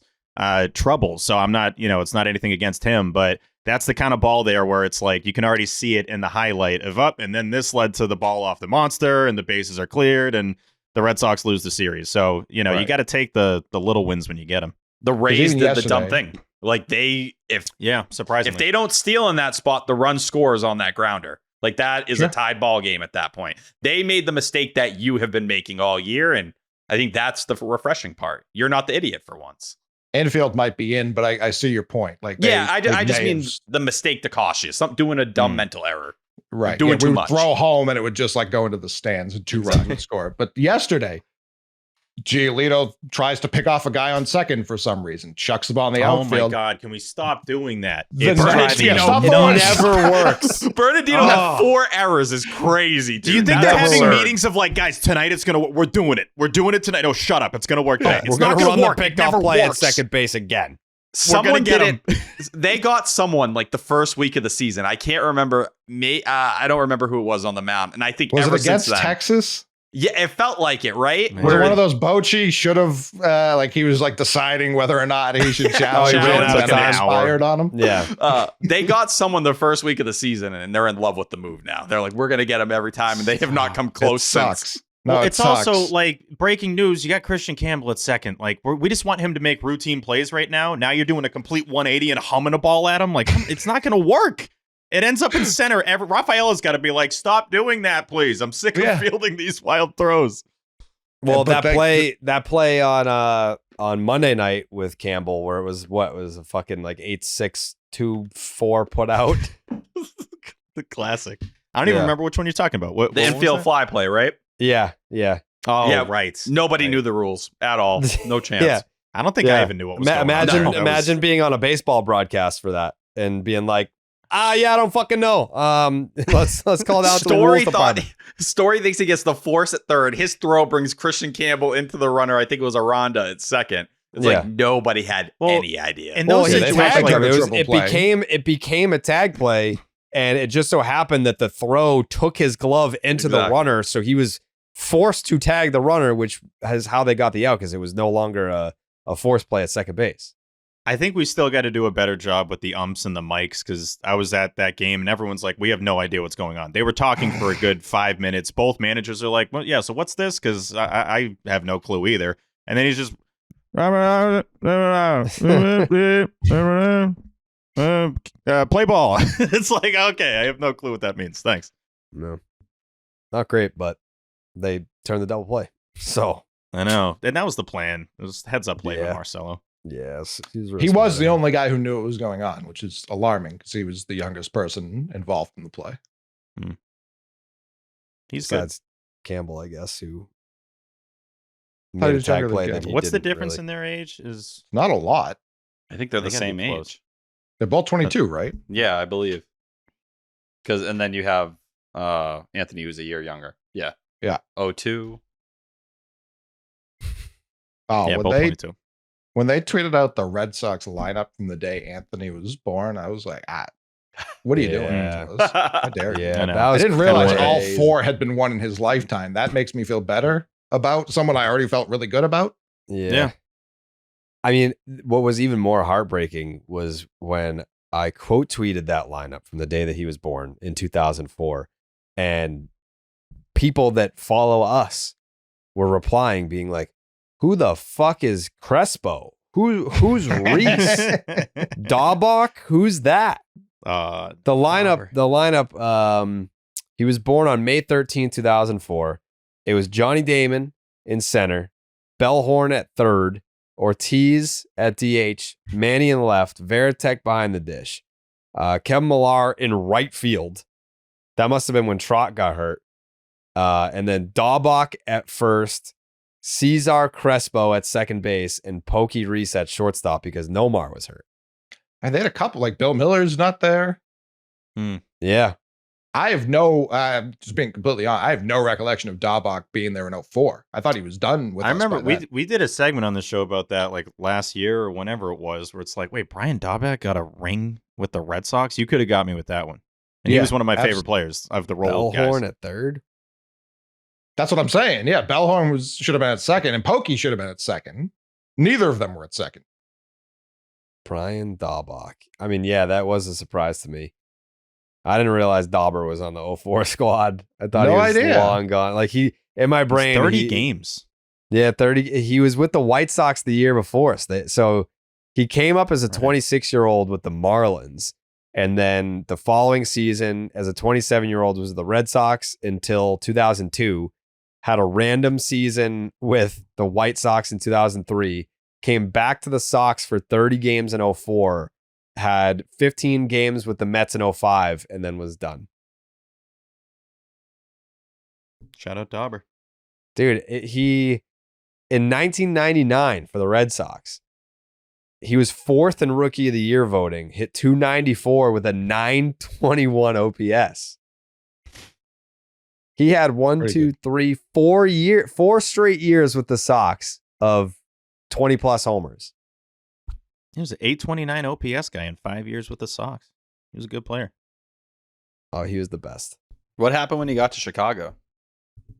I don't know what happened. All right, so he became a free agent, signed as a free agent with the White Sox, got released after that season, and then signed as a free agent with the Red Sox going into 04. I don't remember that at all. Like, I was so locked in on the Red Sox. Not that I'm not now, but like, this was like, I mean, it was Oh, you were like a teen virgin. Like, of course you were locked Yeah, in on it's the Red Sox. all I was locked in on, and have no recollection of like breaking news like Dauber's coming back, buddy. Dauber's We got him. He's coming home. The thing that annoys me We is got that him. like we watched a similar amount of games, I would assume, growing up. It was on every single night. And Daubach was like our guy. So Yeah. I thought it would have been more of a thing that he was coming back. And I have Yeah. zero recollection of that None. whatsoever. None. I mean, what month did he come back? Because we were probably like riding high from getting Schilling and Folk, and it's like, all right, Dauber's back, cool. He Opening was day. he He was was at April released- 4th? No, he signed as a free agent with the Red Sox January 14, 2004. So that they had already traded for Schilling because that was Thanksgiving. I'm pretty sure they had already gotten Folk. Like, we were probably at Oh, this off point, seasons were done by Christmas back then. With big Oh league. yeah, they did not Yeah. drag on. January, nothing happened. but I think at this point we were locked in on A-Rod. So like getting Dauber, we were like, cool, but like when the fuck are we getting A-Rod? And it obviously did not happen, but Was it a preemptive move? Because what other moves we had? We were getting Maglio too, right? yeah, so Nomar was going to the Rangers with John Lester. No, Manny was going to the Manny, Rangers. yeah, Nomar was yeah, going to the White Manny, Sox. Yeah, Nomar was going to the White Sox for Maglio. Manny and John Lester were going to Texas for Yeah. A-Rod. Yeah.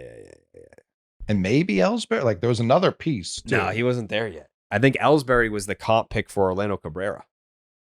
Oh, interesting. Yeah. Yeah, Like a 'cause lot of Dobby those was 04 January guys, 7th. a lot of the 04 guys that left after 04, their comp picks ended up being like the fucking next wave of. Did you say Lester was part of that package? Yes. Yes. Okay, yeah. Yeah, Lester was going to Texas. But yeah, like Cabrera ended up fetching us something. I think Minkiewicz. D'Lo ended up getting us like Ellsbury. Pedro, I think Pedro ended up being Buchholz, and then like one of them was like Craig Hansen. There was all the 04 guys that left ended up being like notable comp picks. It's like they all Eddie made it. getting us Roman Anthony. And Yeah. Xander getting us Christian Campbell. I didn't know that I think that until point you is said it on the air under-mentioned. the other day. Really? Mm-hmm. The Campbell one or the Eddie one? The Eddie one's Eddie not really one. talked about. Gotcha. Yeah, Eddie signing, getting the comp pick for Roman Anthony, who was what, 59th overall? Yeah, that feels right. 58 morons. Yeah, could have had him. I don't know why he went that low. I don't know why James Wood went that low. I don't know what's going on with these front offices. I don't know you what's gotta be happening. there, man. Like this is what you got to I don't do. get it. Yeah, I guess it's just not an emphasis on taking the high school picks instead of just The best play, but there is like that's the first round. That's historically been the first round. They went nuts though for Roman. Like they are 1.7 million over. Like they really gave him everything, and that's why they took Mikey Romero in the first round. Right? It was like go under slot there, and you can pour that money in, and it's going to impact you in those first 10 rounds in a significant way, one way or the other. But another team could have just paid him like a first round pick. That's the part of the baseball. Like they're making it so convoluted for no reason. Just take the better players earlier and pay them. There was concerns though. Like I love Roman Anthony. I think it's incredible what he's turned into, but I think part of it's like Christian Campbell here. Like the Red Sox know what to do with position players and developing those bats, I think, as well as anyone. At that time, there were swing and miss concerns there. People had questions on like how far the bat was going to go. Whether, was he going to be able to tap into the power regularly or was he going to just hit ground balls all the time? I think the Red Sox were able to unlock him really fucking fast. Sure, but like the power was there, whether or not, like I'm seeing right now, Jay. The All-American game, remember? That's exactly. Well, it was Colorado too, but yeah, when you hit the 500-foot home run in high school, like I notice. I am a noticer of things like that. Yeah. And now I'm seeing it with Jay Slavalette at A&M, like just a honking big lefty who was one of the better players in college baseball, and then he had a down year this year. And now he's sliding to where we're picking. And it's like, yeah, I think we're probably going to take that guy and he's going to be a monster. Which I think Roman, if I recall correctly, had like a really poor like summer circuit or like whatever it was. Like yeah, he just didn't pop to us the way he did when he was like a junior in high school. Whatever. Thank you. Crazy. Thank you, Roman Anthony, for falling to us.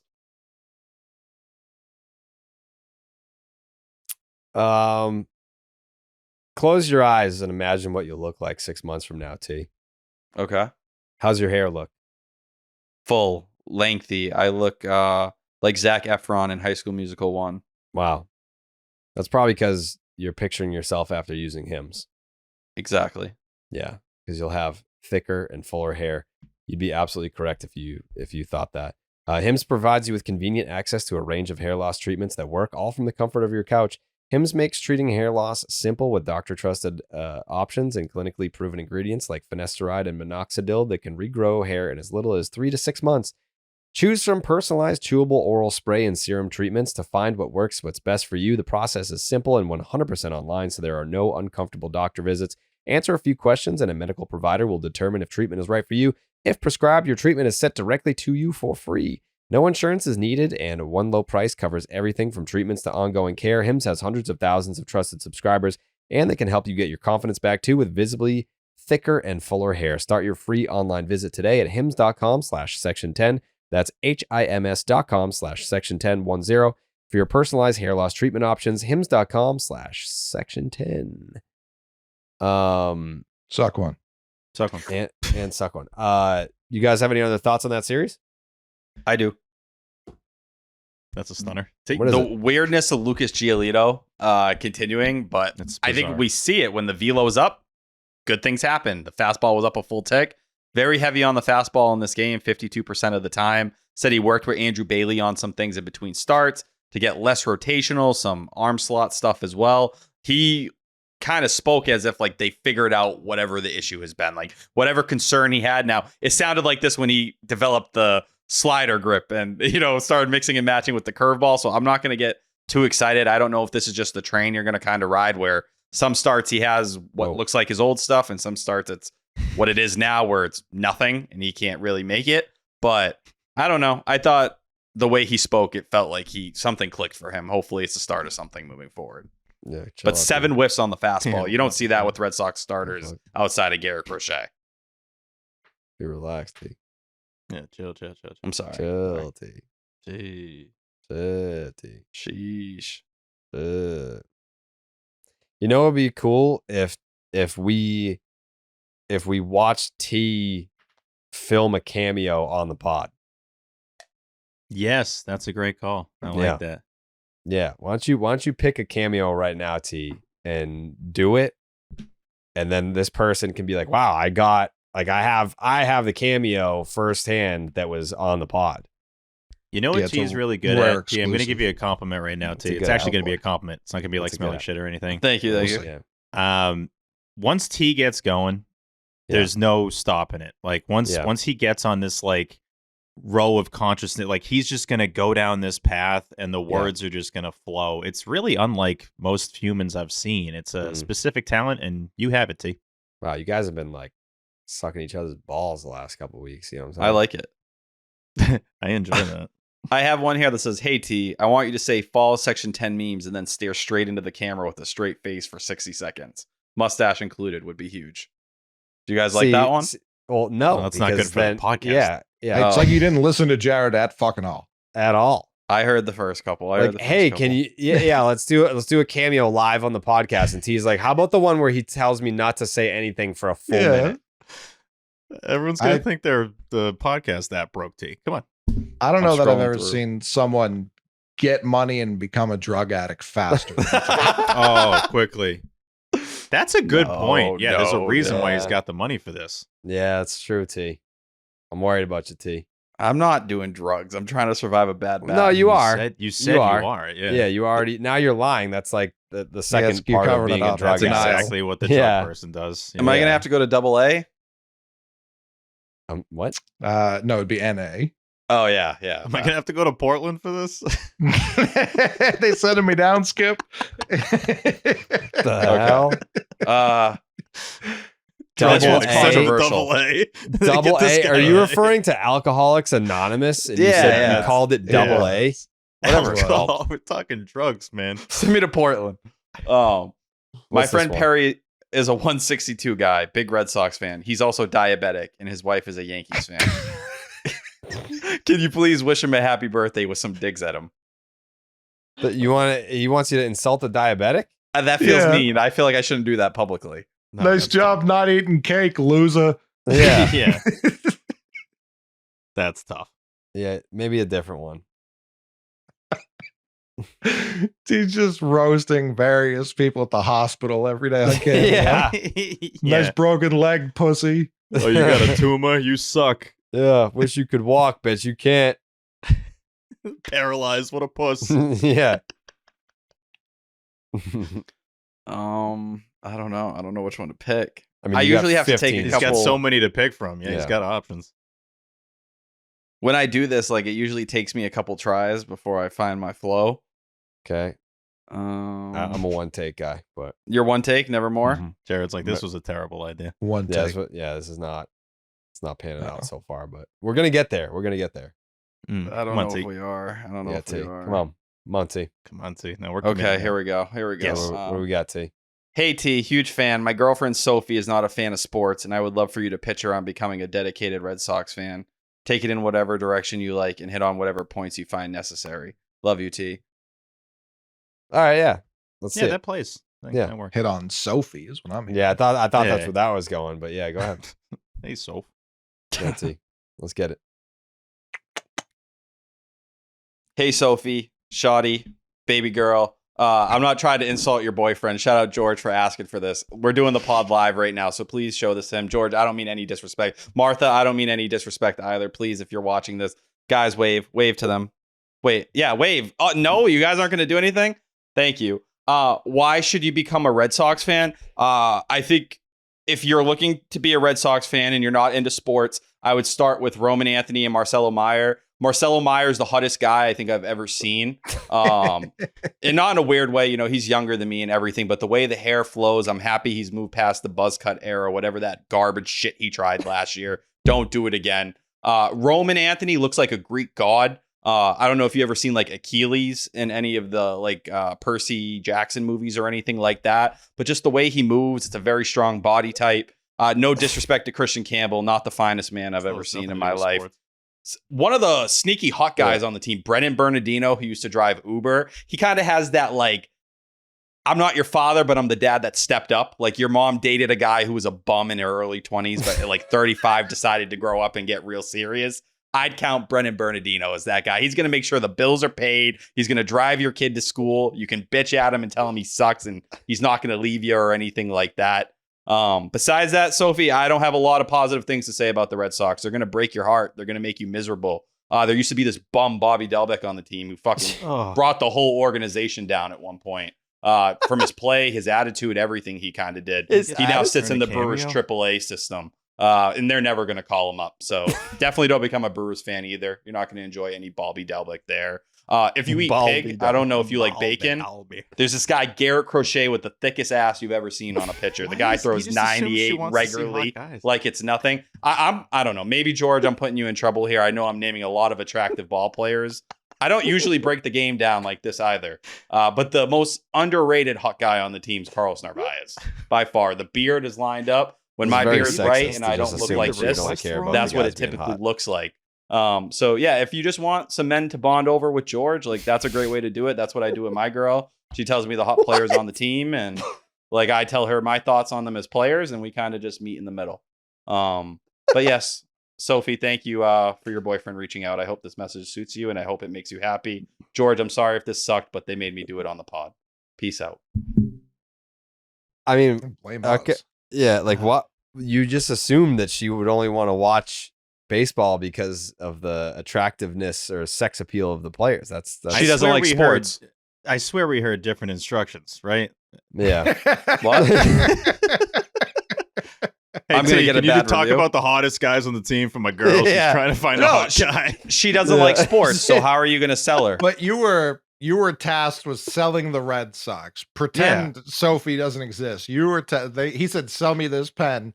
You said Anthony. You said Meyer. Number 3 was Brennan Bernardino. Which yeah.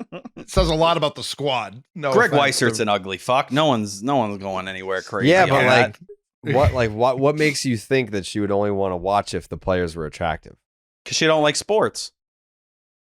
So then sell her on the theater that is the sport of baseball. Yeah, the drama. If you're not drama, into yeah. ball, you need Sell her something. on Fenway, T. You need a little Yeah, eye the candy, Fenway something that's going to get experience. you going. Mm. A Fenway Frank, Yeah. A lot of the A female balloon. listeners of the podcast think my takes on men being attractive on the team are accurate, spot on. I know what I'm talking about. So I think I have That's an a separate conversation. Again, this is Yeah. the instructions for the cameo weren't yo, we got hot guys. Yeah. Marcelo Meyer, Yeah. obviously a good-looking guy. Same with Roman, but What if what if it's her name's Sophie? Yeah. What Yeah, if Sophie's these guys seem, really attractive, and then next thing you know, George loses his girl to Mhm. one of the players on the team or something like that. And it was I'll because take of you in, George. I'll I don't take know that Carey. George. Yeah, I don't know that George. No, is he gonna wants wanna- Soph. I don't know if he. Yeah, he wants that. Soph. Well, then Soph and me are gonna have a talk, and we're gonna work this out. You just Well, had a talk. We'll have that another was one. the You talk. said, look at all these hot dudes. Yeah. Yeah, and then first you like you kind of flirted a little bit with Soph to the point where There you was had a to baby girl. apologize There was to a baby girl. Martha. Yeah, Shout yeah, Mhm. That's just how I speak. yeah. But I'm That's how out you talk there. to all girls, T? What's No. up, Shout Go to and Brockton baby High. girl? That's not shouting. Yeah, I did go to Brockton High. There's Yeah. no way you talk like that and are still alive. No, I'd walk down the hall. I'd be like, "What's good, Shoddy? No, you didn't. What's up? What you up to after class?" Type shit. That's like straight out of Superbad. The way you delivered that. That's. Mhm. I how don't would've know. gone. Yeah, I wasn't doing that at Brockton High. I was just surviving, getting by, Yeah. tweeting about the 2015 Red Sox. Did you When did you Naruto meet- run from class to class? No, I was not that guy. I didn't talk about it. T, Back when did then- you meet Martha? As a freshman in college, Okay. but we didn't start dating till I was a sophomore. Are you just talking all freshman year? She had something like a man, and I had to just, let her know what's good with You T broke up Dog. a happy home like you just did with I Jordan. didn't break up a Yeah. happy home, but when you lay your meat on the table, Jeez. things happen. Shit. Check this shit out. That's Yeah. Okay. You may think you're happy, but then you see what T Dog's up to, and you're like, damn, I could be that happy. Look at this Yeah. Pringle can. Mm-hmm. Yeah.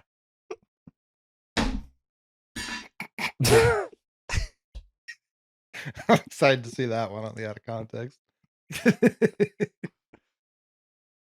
You said Well- the reason I disagree with your assessment. You said Narvaez was underrated hot. Like he's Yeah. the hottest guy. No, on the he's team. hot. Like, He's Yeah, just yeah. hot. Yeah.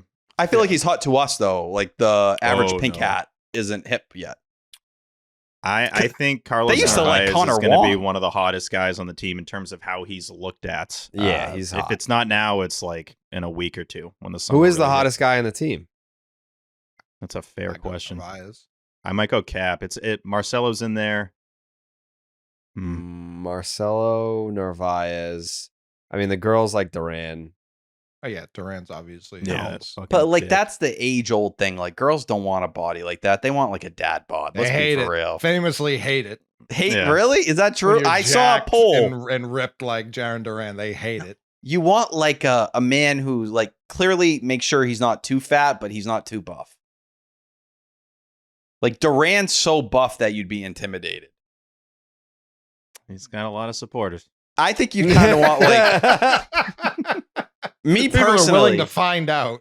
like someone like Tristan Casas. You're gonna get the height and you're gonna get the like tone enough. He's I'm going Not- Cap. yeah. I'm going Narvaez. Yeah. Girls love It's Tristan Narvaez. Casas. Let's watch the disrespect. They like here. his quirkiness. I don't know. Like, I guess if I don't know. I don't listen. I don't think know if there's a certain single type one of girl that hasn't had likes a Tristan Duran. Casas. Yeah. Sneaky hot David Hamilton. Like if you saw him in science class, you'd fuck with him. I thought you were Classic gonna say barometer of Rafaela. attractiveness. If you see that motherfucker doing science stuff, you're I down. think Rafael is a cutie patootie. I don't know that he's like sexy, not but hot. he's attractive. He's got the braces. Still, Will right? Willier is handsome. Or is that just his Willier brother? is Am I just handsome, say Yeah, Willier's handsome. but Willier needs the long hair too. Like that's when he's Yeah. a sex icon. Yeah. Who am I Wong's missing always from like farting and shitting all over the place. That's not hot. no. Hmm. No. And he's got a TS10, zero good-looking dude. personality. TS10, He needs, yeah. he needs to shave Yeah. the head. Huh? Wow. The hair. He's holding on to that hair a little too hard. Let's be real. It's the first thing anyone notices whenever he takes the hat off. I've never noticed. Trying to think in the bullpen. who Toro's else a is in the good looking bo- dude. Yeah, he's handsome. He's got a good fine. smile. Girls like that. Yeah. Mm-hmm. Yeah.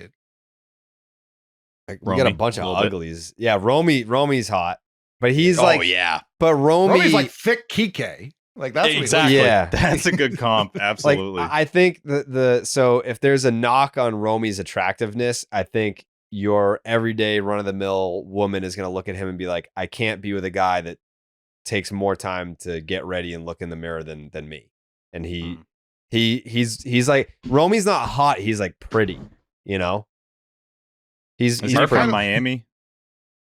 Huh? He's from Miami, right? So he's Yeah, just been in he's- that culture, yeah. so he knows what he's Yeah. doing. Yeah.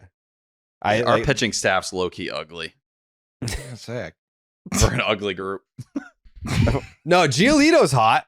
Yeah, Giolito's a good guy. He's high. No, And he's tall hot too. No, That's he's big. hot. T. He's tall. Giolito's hot. I think Steve's right. He's tall. And he has hair. Maybe he's just But not my that type. adds to hot. Tall adds to Big time. Yeah. Yeah. Tall, beard, hair. He's hot. He is. Tattoos as well. He's got the Yeah. I sons, have right? all of those, and I don't get any of that credit. And he's very articulate. Mm-hmm. Like you can Well-spoken. tell he's smart, he's composed, he's funny, he's chill, he's tall, dark hair, beard, tattoos, probably got a piece on him. You think Massa lays pipe? Yeah. Well, he's Yeah. married, I think, but yeah, I think Yeah. he's adorable. Masa's adorable. That's the perfect word there. He's Yeah. adorable. Him and He is Rafi, if we ador- were tearing it out, him and Rafi would be in the adorable camp. Yeah. Imagine the home run. Swinging a drive. That's gone. Oh, isn't he adorable? Home run. Masataka Yoshida. Yeah, he's adorable. Who else is in the bullpen that I'm forgetting? Like Weiser. Whitlock is like a firefighter type. I think T's not wrong. I think the bullpen has a good amount of guys that would be great husbands. Yeah, they're just I'll say average looking that. guys. That no one's really ugly, but they're average looking. Yeah, there's one that people would probably disagree. But Who? yeah, I think a lot of this pen is very Who? respectable. Who would you disagree with? What's up? I'm saying maybe people would disagree with me with one person in the bullpen. Who? Being a bad husband is what he's saying. Yeah. Not Oh! I Due thought to you the were responding to domestic me violence. saying average looking. Oh no. We got a Yeah. pretty good looking team, man. Yeah, they're not It is a bad. handsome bunch. Yeah, Mm. I mean, I'm gonna double down. I think Giolito belongs in that tier 1 hot player on the team. No, not tier 1. I can't give you tier 1. Put it this way, Cole. You're putting him with Marcelo? Yeah. If No way. Hey. Dude, you're Hey, tasting man. Hey. If Hey. Lucas Giolito had a sub 3 and a fucking No. 12K per 9, you'd be like, he's hot as fuck. You're only Yeah, saying this 12 because inches. Putting Please, I'll stats say aside. that. I'm not counting stats. Yeah, at I'm not home. counting stats. I know, at all. but like that factors in. Like if you're down on a guy, then you're like, you suck, you're ugly. But if he's nasty, then you're like, oh man, that's so hot how you punch out dudes all day. Riddle. Well, let's reverse engineer that. Are any of the hot guys? Do they stink at baseball, Jared?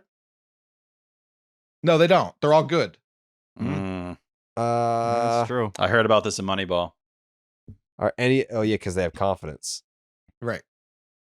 Romy's good. Toro's good. Marcelo's Are there good. any hot guys that stink at I'm baseball? just talking about on our team currently. I'm Oh, sure on in our the team? history of baseball. Cole they're Tucker. good. Oh, you could be hot and stink for sure. Yeah. That's plenty But of them. I love Cole Tucker. Vanessa Hudgens. He's living life. Mm-hmm. Vanessa Hudgens. Gabriella. I'm pretty sure he met her like the week after the last time that we hung out. They did like a yoga class together or something. Like one day we were just drinking out of flamingos in a bar in Scottsdale. That's what they do. They have like these flamingos, plastic flamingos that you just drink out of at this bar. And then a week later, TMZ's got Cole Tucker holding hands with Vanessa Hudgens. I feel like yoga class has to be up there for where people have met.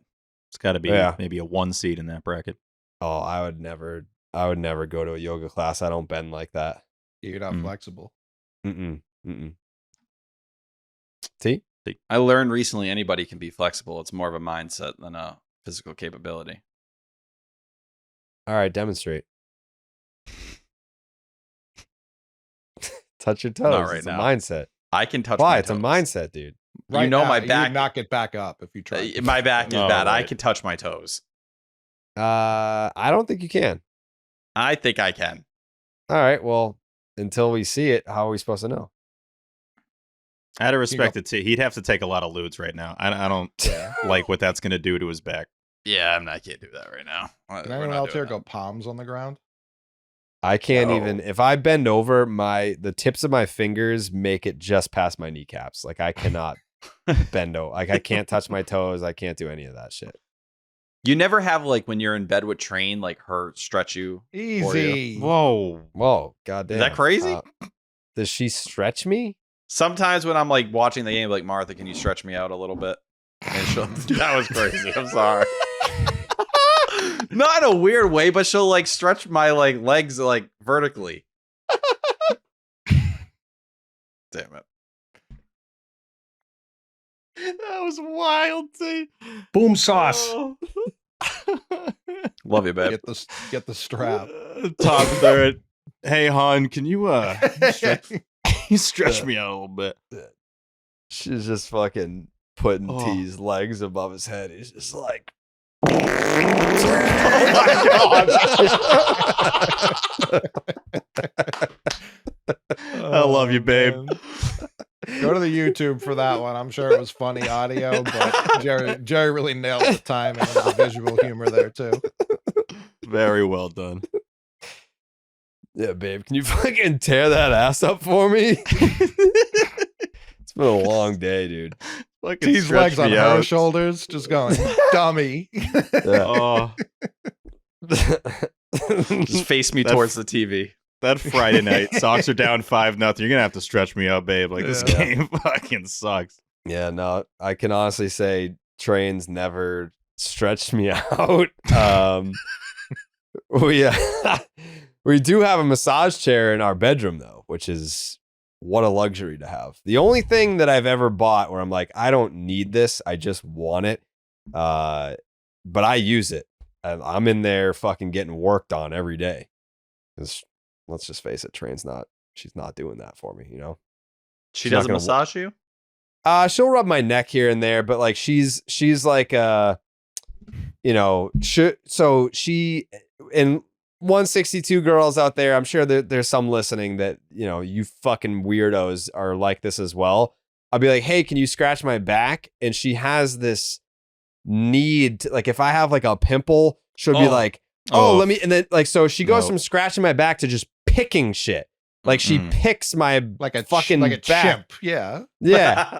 Yeah. Like, so I'm like, she'll be scratching and then she'll just immediately start picking. I'm like, stop. I'm like, this is the opposite of what I asked for. Like I asked for a pleasurable experience and like, I'm just in pain now, but she can't control herself. Like she just starts picking. And I like, don't want her to touch me. So like, I don't ask her to rub my back. 'Cause like, I know where that's going. I mean, back scratchers though, my goodness. Back scratchers are great when you get them, but it's a little different depending on the hands, but yeah, it's a hell of an experience. Yeah, well, that's what she does. She works at a med spa, so like she can't turn that off. It's like, all right, yeah, like let me fucking pop every blackhead on your body or pimple if I see it. Like it's just like what she does, and I don't love it, so I bought a massage chair because I was like, I need to be rubbed and the woman that lives in my house is not going to be the one to do it. So I'm not going to step outside the relationship for this sensation. So I'm just going to use a robot instead. That's the where future. I'm at. Yeah. Yep. So that's where I'm at. Red Sox win 4-3. 4-3 Sox. Woo.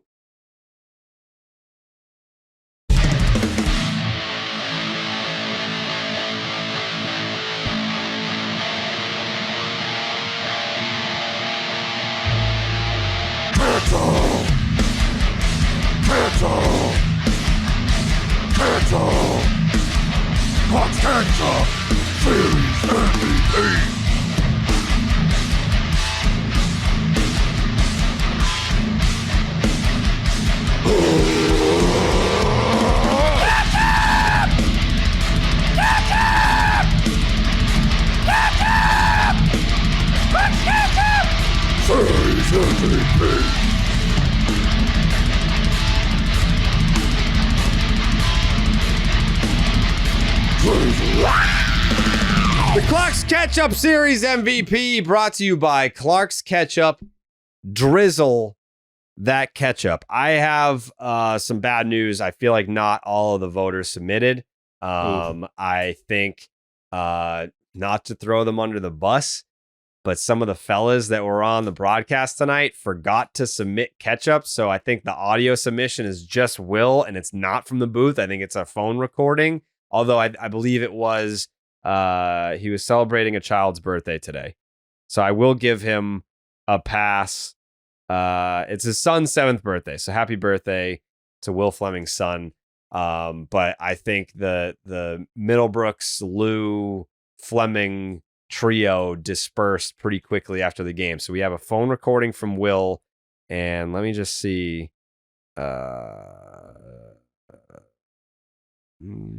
Okay, so OB's in. Did I get Middlebrooks?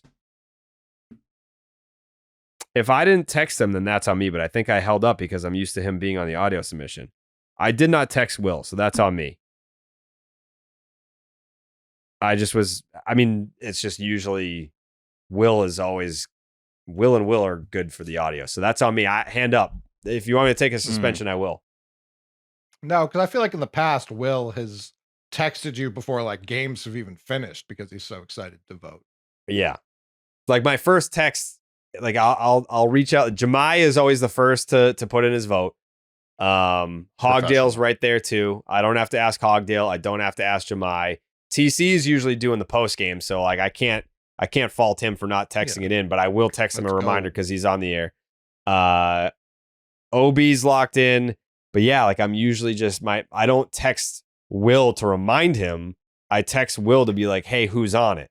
Because it'll be like, all right, we got Monaco, or we have Lou, or we have Will, or a combination of multiple.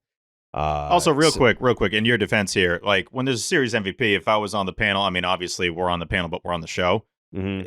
I would just know to just send it in. You know what I mean? Just like Sox win a series, just send it in. So I don't think you need to remind him every time.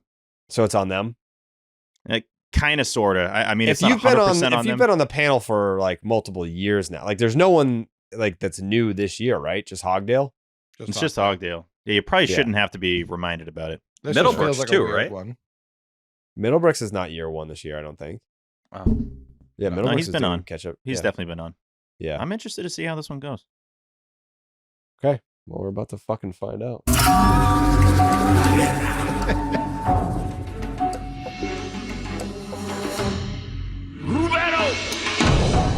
It is a 2 out of 3 series win against the Tampa Bay Rays here on June 11th. Really the 12th that you're listening.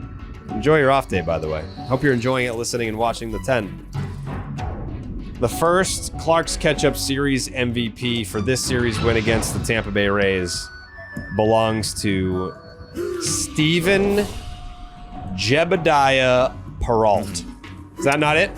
It's Andrew. Andrew, yes, that's what I said.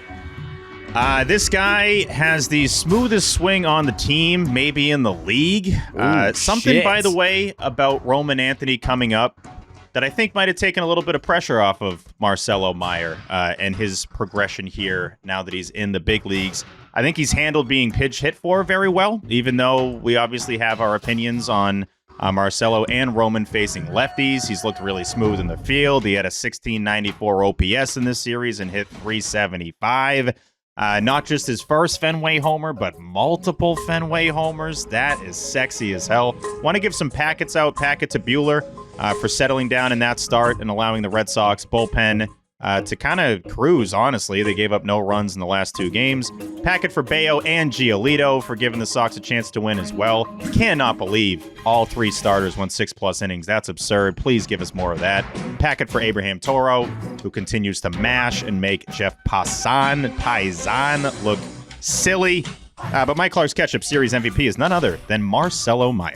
Wow. Okay. Strong start. Strong start for the big 3. Tyler Milliken, your vote. I'm going with the rotation. I think I got to highlight Giolito. I got to highlight Brian Bayo, even, who was better than his line. And if he doesn't go as deep as he did into that start, who knows how you would have even gone as far as you did in that game. You probably don't. But Giolito coming in and giving you what he did with the bullpen already depleted and short. I gave you that stat earlier about the last time they had used 3 pitchers in a non-Garrett Crochet start. And then Walker Buehler coming out and doing it again. Cora made it clear after the game, the bullpen still wasn't in a place where they felt like they had a ton of bullets to spare. I think for this Red Sox team right now, we know the offense is going to get the job done. It's really about how far the rotation can take you. In this series, they showed why you can't bury the Red Sox yet. Oh, and a packet to Carlos Narvaez. 2 big throws today, a double in the second game. But holy shit, that big play with Greg Weissert when he came into the game. Can't highlight that enough. We're probably in extras if that doesn't happen. And he's really hot. And he's That hot too. too, yeah. The McMahon.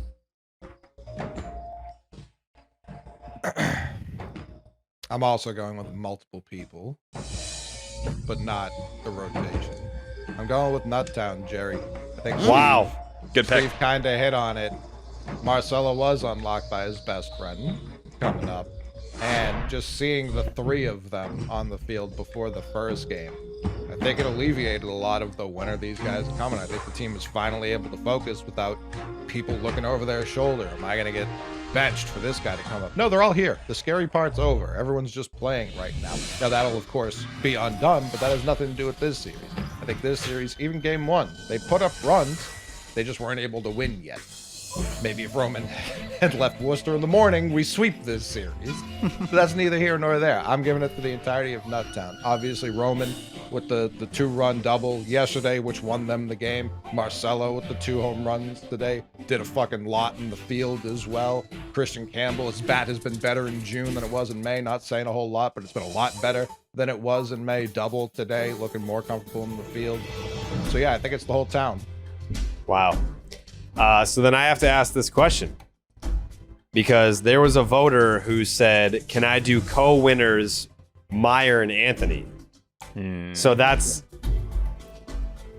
different than I think picking Anthony has Nuttown. 3 votes right now. I think I voted for him. Steve voted, or 2. Sorry, Meyer has 3 votes because I voted for him, Steve voted for him, and that person voted for him.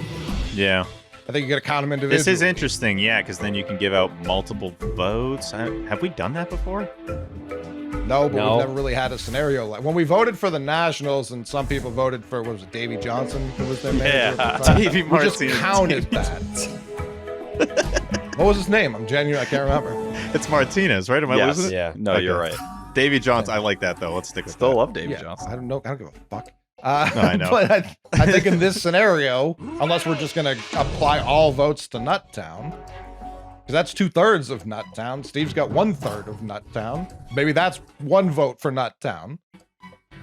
Coley's making a good point. I mean, it comes down to if we want to allow, for this situation, multiple votes for multiple I people. think you can't go Meyer Anthony, but you can go Nuttown singular. Yeah, because it's like an entity. Meyer and Anthony are their own thing. Would you like to rework your vote, Steve? No, I'm sticking Marcelo. I think it's fair. Are you nutting, Jared? I want to hear what Jake has to say first. I mean, first of all, it's great to be back on the panel. I heard Cake was throwing out some wild votes, so good to get him the fuck out of here. Definitely a bunch of packets to the rotation, packet to Narvaez, like T said. But I got to give it to the coolest guy on the team, Cello, for the double tank 1-run game. Let's go, Cello. Man. I mean, it's hard to say Nuttown because Campbell doesn't deserve he doesn't deserve it. How much blame do you put on Roman for game 1? None. We're just scaling things here. Well, it doesn't matter because they lost the game, but they still won the series. So that's a non-factor to me. So I mean, so the person that we're talking about here is TC. TC wanted to go Meyer/Anthony. And Campbell doesn't deserve the catch-up in this series. But like, the way that I'm looking at it is like, and Steve, you'll understand this probably better than anyone. The NWO was Hogan, Nash, and Hall. Oh. But if Hogan wasn't there and you had Scott Hall come out with Kevin Nash, they were like, it's the NWO. So I think Nuttown can still be Meyer and Anthony, just not Campbell. It's still the NWO. It's just not the full NWO. You know what I mean? Am I making sense here? This is making enough sense, yeah. So, like, But you're saying that to say that they're all so. But your Nuttown does not involve a Campbell vote, is what you're saying. yeah, like I'm voting for. So, here's my thought process. Yeah. Roman Anthony gets called up. There's immediate buzz in the air. So like that factors in. Then in game 2, 2-run double. That is the deciding. Those are the deciding runs in the middle game. And then in the conclusion, you have Marcelo with a 2-homer game. So for me, it's like Nuttown was the difference in this series. And it's also that like Nuttown's here now.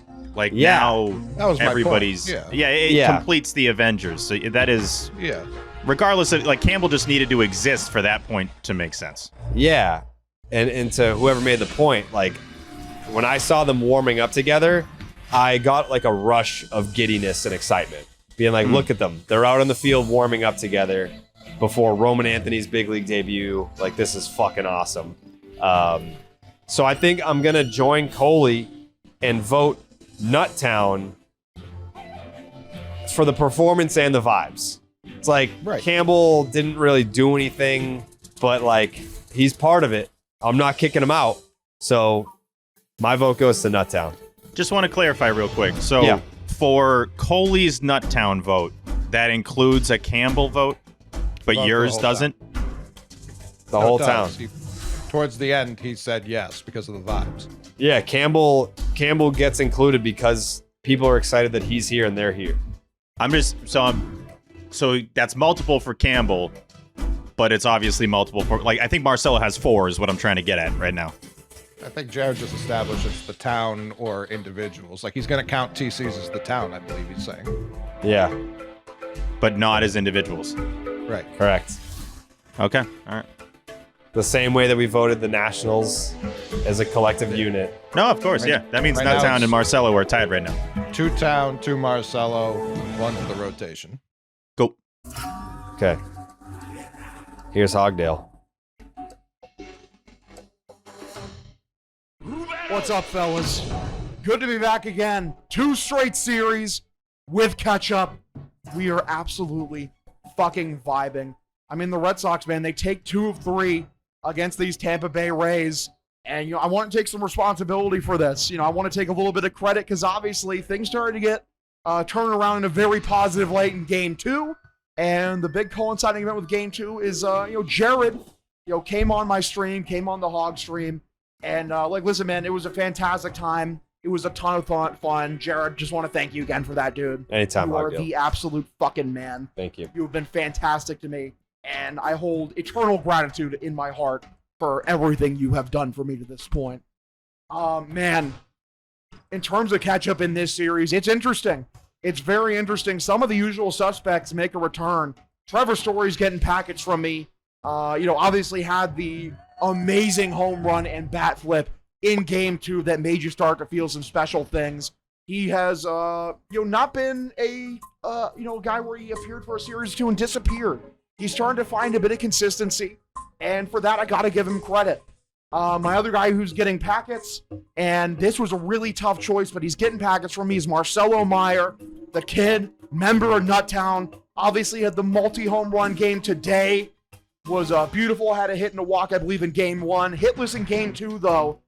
And, the tiebreaker for me, the person that gets my Clark's Catch-Up Series MVP vote is Abraham Toro. Wow. I don't know what else I could say about Abraham Toro. He just refuses to cool down. He just eternally stays hot. He had hits in all 3 games, had a home run in this game. He's just been consistently excellent, filling the gap that we had at that first base position unbelievably. All the credit in the world to Abe Toro. Fantastic baseball player this year for us. He's getting Mark Clark's Catch-Up Series MVP vote, boys. See you next time. Have a good one. Hogdale going Abraham Toro. So, Steve, what's the count at right now? Nuttown 2, Marcelo 2, Toro 1, rotation 1. Okay. Next vote. Jemai Webster. I'm going with the starting pitchers as Clark's Okay. MVP together. Wow. Bayo, Giolito, Buehler, 19 and a third innings, just 6 earned runs. Got to get this group pitching deep to do something. Jemai My guy. joining with the Hey. rotation pick. This is one of the more interesting votes we've had in quite some time. We got 3 tied at 2 right now. It's a three-way tie. Three-way tie. Three-way tie. This one from out of nowhere. OB is going Duran.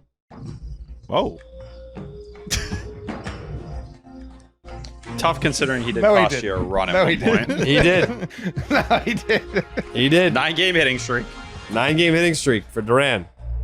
1 for 6, 1 for 3, 1 for 4. All right. Hey, hitting every game. Multiple errors is not a good, good day today for sure. Not a good series by any measurement. Yeah, tough opener. Loomer. He said, wow. Gonna be a weird one. He also votes for someone that has no votes. Wow. Greg Weissert? Weissert. Weissert. Greg Good pick. Weissert from Loomer. I like that.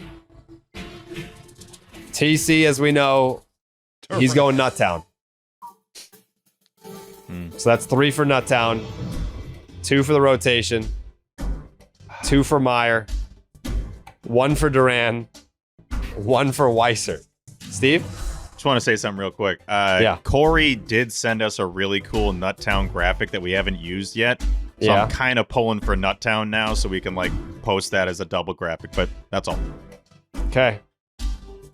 This could I might have to wake up Will Middlebrooks if I was gonna say, is this Fleming coming up? Because I It's- think he's gonna go rotation. I think he'll go rotation. I go don't know solo, what he's too. gonna do. But this go is Will Marcelo. coming up. And the audio file, all it says is controversial drizzle. Ooh. He's nervous. So Will Fleming. Probably, that could be a group of people if he says controversial. What the fuck is up, fellas? We drizzle for the second time in 3 days, which is a great thing. The Red Sox beat the Yankees, they beat the Rays, and we're back here having a good time. I promise you, I will not give any packets to Yandy Diaz or anybody with Tampa Bay.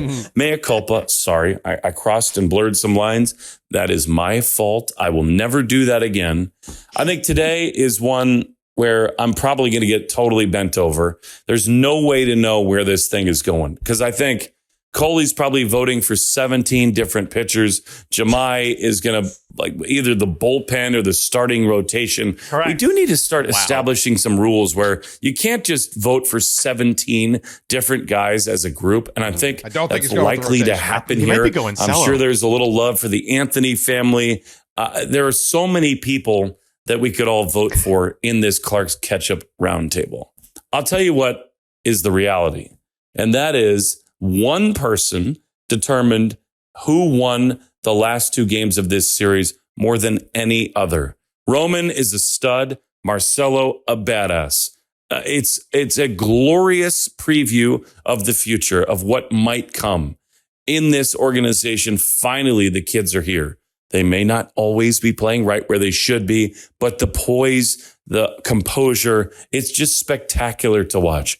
Aroldis Chapman didn't need to pitch in a couple games in this series, but he did. And the Red Sox take 2 of 3 from the Rays because of that. But to me, Giolito, really good. Buehler, really good. Bayo, really good. You can't just vote for the starting rotation.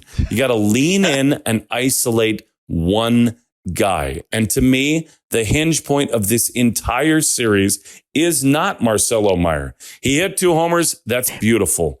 I'm thrilled that Marcelo is a big part of this thing. However, when you look at it and you dig deep, I'm going to get this wrong. I know it already. This is not a tie-breaking vote. I respect that. However, I'll say it with all the certainty that I've ever said it with. There's no question that the Clark's Ketchup Series MVP is Greg motherfucking Weissert. Wow. So Wow. that makes so where we That was my runner-up. We got so that means Nuttown 3. wins. Yeah, unless we wake Middlebrooks up. Yeah. Yeah. I mean, what do we do? Do I text Will? Nuttown feels right. I think Nuttown's a great pick. I don't All right, He has Nuttown. children. Nuttown wins. Yeah, Nuttown wins. Nuttown wins in a very, very closely contested catch-up. might be the most. There's a word you can use there. You'd have to bleep it out. One of the most bizarre ketchups we've had. I didn't say shit. I didn't say fucking shit. What you thought about it? That's your pose right there, T. That's the T pose right there. Fleming's gonna be rip shit about that one. Yeah. About how pretty much everyone voted, except for him and what Lou had Weissert. Lou had Weissert. Fleming had Weissert. Jemai and T had the rotation. Yes. Yeah. Steve had Marcelo. Yeah. Jake had Marcelo. Yeah. Hog Me, had Toro. Coley, and TC had Nuttown. OB had Duran. And that's it. And then who knows? I'm gonna text Will right now and be like, fuck, I forgot to text you. Was Will gonna have Campbell? Like, what are we doing? He said Wong he was battling out there. Yeah. His first game, God, man, the double play to knock the run in. It is just impossible for him to get in. First game, the only game he played, T, and he got pulled from it. Let's be honest. Even that Cora messed up that decision in the moment. Narvaez needed the day. I don't care about the game at that point. Like he needs to rest at some point. Yeah, but he was going into the field anyways. You might as well have him hit. But I'm saying don't put him in the field. Like I understand what you're saying. Once you already pulled him, yeah, but you can't. Like that's the one guy who needs. I had people being like, "Oh, he wasn't stealing pitches," and he's fucking exhausted, man. What are you talking about? He's a rookie catcher. He's playing. The last day he hit off was the previous Tuesday. What do you mean? And if you go throughout his career, someone mentioned this somewhere that had me look it up. I can't remember where, but the most games he's ever played in any season is 100 games. This year, he's already played 52. And like that's at the big league level. Like there's going to be where that catches up at some point. Who are we talking about? Yeah, he's hitting cleanup. That's the biggest point of it all. It's like be an all-star catcher and hit cleanup for the Boston Red Sox in your first year. It's 330 over the last month. Crazy. He's been incredible. We got 6 different vote receivers for the catch-up. That might be a first. If there's an opposite of Clark's catch-up, it's Connor Wong. It's Connor motherfucking Wong. Clark's farts. Just bad. It's fucking just can't bad. have it. Can't Roman's have it. got 3 RBIs already. Connor's still got 0. 0.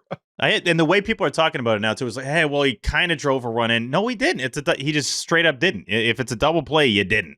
That's not how the rules work. A hit would have driven in multiple runs there. Instead, yeah. Instead, he had it's a blown his favorite thing ever, opportunity. a double play. It's the worst. He had another blown mistake in that game too, offensively. He had 4 left on base. Like a bad game. Like fellas, I think I have a new lifetime goal. Oh boy.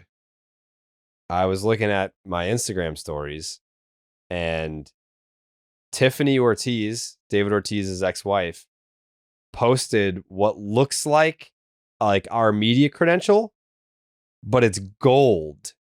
And it says Fenway Park, the Red Sox logo, her name, Tiffany Ortiz, and then it says lifetime all access. I've never seen this before. I know like the former players, the former players have like the golden ticket. Yeah. And like they can like, I think it's like they can go to any game that they want. I think it's if you have 10 years service, maybe. I think you're right. It is 10 years service. Yep. I've never seen this thing before. Fenway Park, lifetime all access. It's a golden credential. So the 2 people that are going to have it are Tiffany Ortiz and Jared Karamas. I kind of like that. I think that's I don't fitting. know that she's the only person that's ever had it, but it's clearly attainable as a non-player. Yeah, that's true. Like now I'm gonna ask the Red Sox tomorrow. What are the qualifications to be able to get this golden pass? Can we If they post it? I mean, it's on her reject you, story. though? We can post this, right? It's on her story. Yeah, she posted it, I guess. Yeah. Okay, yeah. I just think that would be actually, you know what? I don't. Well, we're talking about on the podcast. I was gonna say I don't want people to know about this because I want to fucking get one. I want to ask. I don't want anyone to know about this. You know what my new lifetime goal is? Yeah. To get this thing. Listen, Dude, it comes with a gold chain. Yes. It's incredible. It looks nasty. The only, it's the whatever lifetime pass that I've seen of Johnny Gomes. Like that thing's really, really cool. This is cooler. Level. This is cooler. Yeah. I mean, that one's every park. You and a buddy can go to any game you want forever. That's pretty sick. But this for you was cooler. because it's like socks. Yeah. I feel like you already have this kind of. I do, No, but I know. want You're it to be acting like, official. come on, what are we talking about? Right. Yeah. Yeah, I understand there is a difference. You're not wrong. There is a difference, but you do already have this. Like for me, like I have this, but like 10 years from now, when there's turnover with the security and the security is like, who the fuck are you? Then maybe in 10 years, I don't have it. But There are enough strongholds with security that you'll be okay. There will never be a year where there's like a full reset and you have Well, you don't know anyone. I don't want to have to, because every time I walk up there with no ticket and I don't have a press pass or something, I'm always sweating bullets, being like, Listen, what if, Coley, I'm what going if to they need don't this let me- golden fucking pass to get to Fenway Park. Coley, I'm telling you right now, I'm on the horn with Sam Kennedy tomorrow. Yeah. How do I Ask get him this about gold that pass? Raffy line, and then secondly, Yeah. how do Yeah, I I'm gonna get be this like, all right, pass? first, hey Sam, first question, gold pass when? Question number 2, Raffy first base, how? And then we take it from there.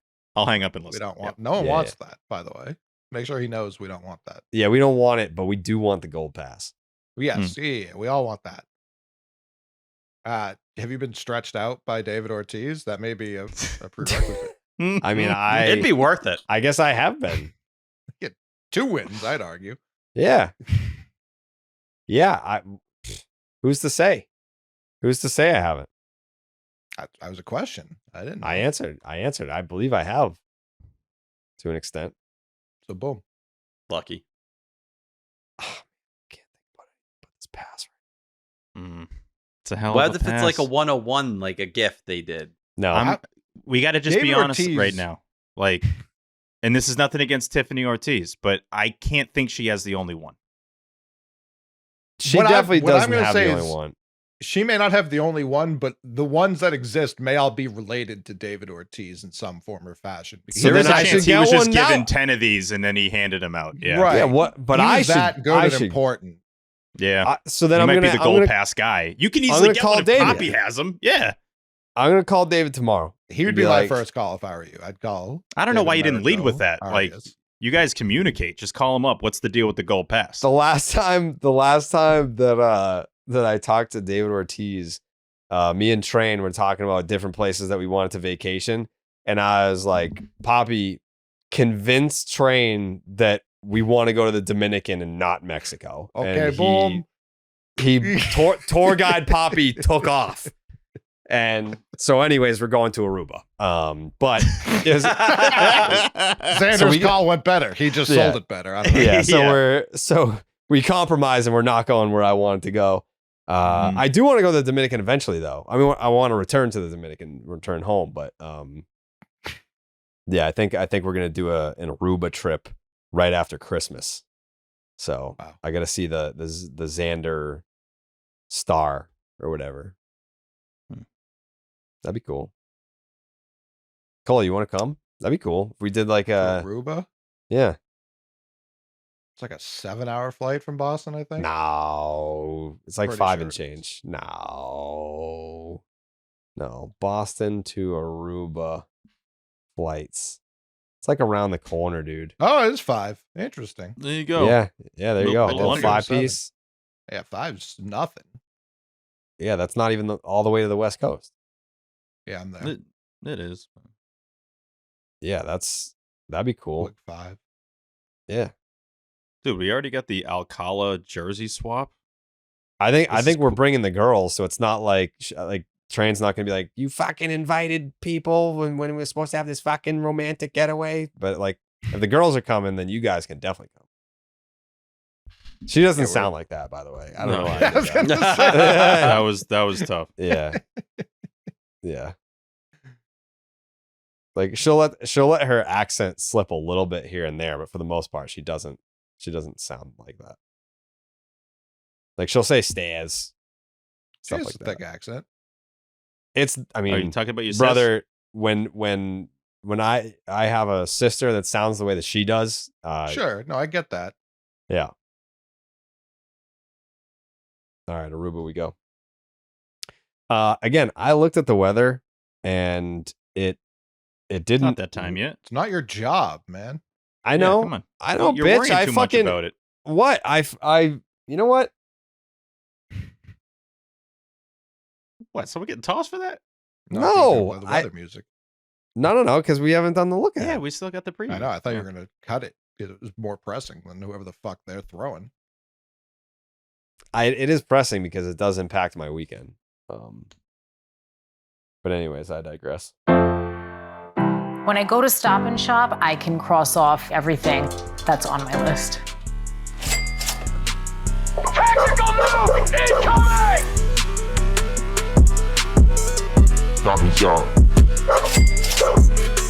Look ahead. Stop and Shop. Fuck yeah. Fuck yeah. Look ahead. Red Sox win, leave them dead. Red Sox win, I'm seeing red. Stop and Shop, we look ahead. Red Sox win, leave them dead. Red Sox win, I'm seeing red. Stop and Shop, we look ahead. Fuck yeah. Fuck yeah. What's better than having to Stop and Shop, getting it done for all of you? I'll tell you what's better than that, Poppy. Having the fucking lifetime gold pass to Fenway, dude. You now have an answer for that every single time. It's the gold pass still, Poppy. It's the gold pass. Yeah, we got to talk. You're going to get an answer. I'm excited knowing that you're going to get an answer to this because then we'll get some more info on what looks like one of the coolest things I've ever seen. I don't think that he knows how. Maybe he does. I don't mean? know. Maybe it was a gift from the Red Sox. If I asked him, he would probably be like, "The fuck do I know?" Like I don't think he. I don't know about no gold pass. I didn't even know Pedroia. Do you think he needs a pass to get it? Like, it's not like he has one or needs one. I didn't know about the Pedroia. Bada bing. No, but I mean, it's Tiffany's pass. It's not like Tiffany was like, "Give me the gold pass." Like that's via Poppy.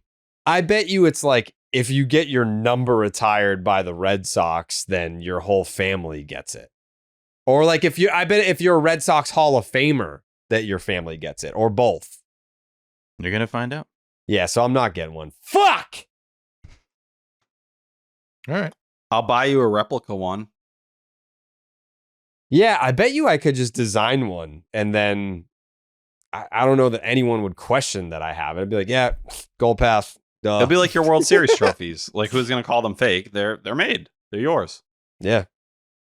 If you had a gold pass, I don't think anyone would bat an eye, but it would be funny if some random person was, nope, you got to let me in gold pass. It's like, all right, yeah. Jeff Tillingsley, like, I guess he's going in. He's got the gold Jeff pass. Obviously has the gold pass. Yeah. Yep. I mean, you're going to figure it out. I believe in you. I'm going to figure it out, but I think what the issue is here is that I'm not going to like the answer. Nah, you're getting too negative. You know these people. Way too There's negative. a chance. I could ask Tiffany. She would tell me. I know. You got multiple people you can ask. You have so many people you could ask. There's almost too many people you could ask about this. Yeah. You have multiple ways to get this pass potentially. All right. I'm not going to get it. I just want to know how. I bet it's that. It's either Hall of Fame, retired number, or both, or something like that. Don't or be just modest. You were married to David it. Ortiz. I do want it. That does help, but I know Catherine does not have one. Veritek is in the Red Sox Hall of Fame. He's on the coaching staff. I mean, she has like they give like family passes, so she has like something that gets her in, but it's not gold. And so she did show it off like, this is how I got to the game today. Like making a point like I would not be here unless I use this. I do, by the way, I do respect that she put this in the story because that's a flex. That's not just like, oh, I'm front row as a prize. It's like, I got my damn name on a golden pass. I wonder if you get front row with it as well. Probably. Did you tweet it? I haven't seen the pass yet. There's a chance I'll put they the just pass. made hers gold and it stands for nothing. We're going to Same find as out. Catherine's. Jake, book Tiffany Ortiz. We're going to say book the golden pass. Yeah, book the golden pass. Got some questions for this pass. Yeah, I'm very intrigued. I've never seen it. New York Yankees are coming to town, huh? Garrett Crochet versus Ryan Yarbrough. This is on Nesson and MLB Network on Friday. Then we have Hunter Dobbins versus Carlos Rodon. That is a 7:10 p.m. game on Fox. And then in the finale, this isn't Sunday Night Baseball? No, it's a beautiful thing. What? Thank God. What? I mean, yeah, that's better for us because I would like to go to bed earlier. on a Sunday. It's Brian Bayo versus Max Fried. His first start against the Red Sox as a member of the New York Yankees. Wow. Okay, I'm shocked that this isn't Sunday Night Baseball. Anyways, Garrett Crochet, 6-4, a 2.35 ERA, a 107 whip, and a 11.3 strikeouts per nine. Not his best start against the Yankees. 6 innings, 6 hits, 5 earned, 1 homer, 1 walk, 9 strikeouts. The defense behind him sucked. We all know that. Only the second time all year that he allowed more than 2 earned runs. Fortunately for the offense, they had his back. The Red Sox won this game anyway. His stuff was still nasty in this game. He had 15 whiffs, 8 on the 4-seam. The 47% whiff rate on the 4-seam was his second best of the season. T, what are you doing? Nothing. Home run to Wells came on a measly 95.7 exit velo. It's a home run in 3 out of 30 ballparks, so it was a shit home run. Crochet allowed 8 hard hit balls. The Yankees went 5 for 8 with a double home run and grounded into a double play. Red Sox are 8-6 when he starts and looking to win 3 straight behind him for the first time all year. Ryan Yarbrough, 3-1 with a 4.17 ERA, a 1.15 whip, and an 8.5 strikeouts per nine. He's not very good. 4 innings, 9 hits, 8 earned, 1 home run, 2 walks, 3 Ks, and he hit a guy. The Red Sox had 10 hard hit balls and went 6 for 10 with 4 doubles, 1 home run. He had 7 whiffs, which is about 9 more than I expected. His career numbers against the Red Sox continue to get worse. 305, 359 on base, 530 slug, 765 OPS. If they lose this game, it's gonna be something. Game 2, Hunter Dobbins. A 3-1 record, 4.20 ERA, 1.28 whip, 6.8 strikeouts per nine. Solid in his first outing against the Yankees. 5 innings, 4 hits, 3 earned runs, 2 home runs. Didn't walk anyone, but also didn't strike anyone out. Yeah, that was weird. 9 hard hit balls, 2 for 9, 2 home runs. 5 of the hard hit balls were groundouts. Dobbins didn't get a single whiff on his 4-seam for the 3rd time this year, T. That's crazy. Red Sox are 5-5 when he starts. 1-0 against the Yankees. Carlos Rodon will be opposing him. 8-4 with a 2.87 ERA, 0.94 whip, and a 10.9 strikeouts per nine.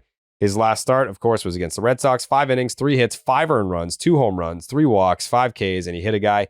Only the second time all year that he failed to get an out in the 6th inning.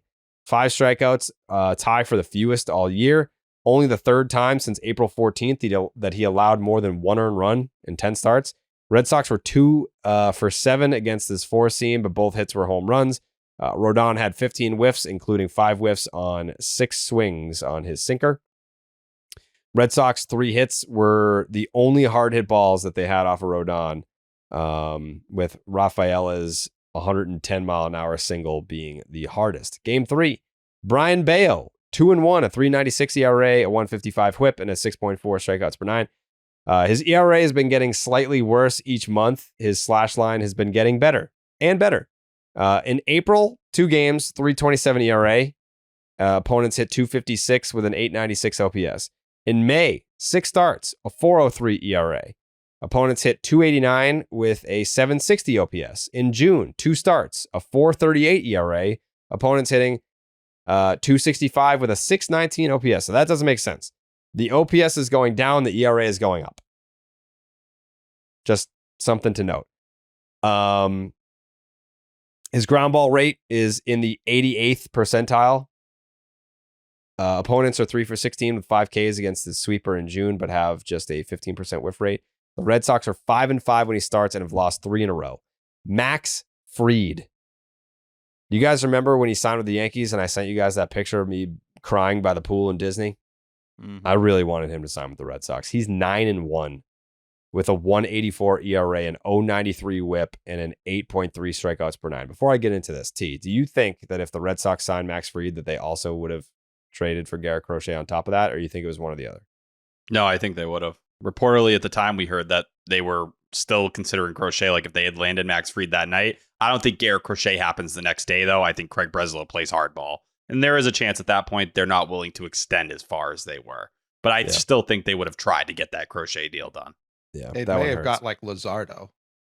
Yeah, and that might have been the settle where they're like, we're not willing to give you Montgomery and Teal, but we'll give one of those guys to go get Jesus Luzardo, who's been fucking ridiculous this year. Yeah, he's been an ace, kind of.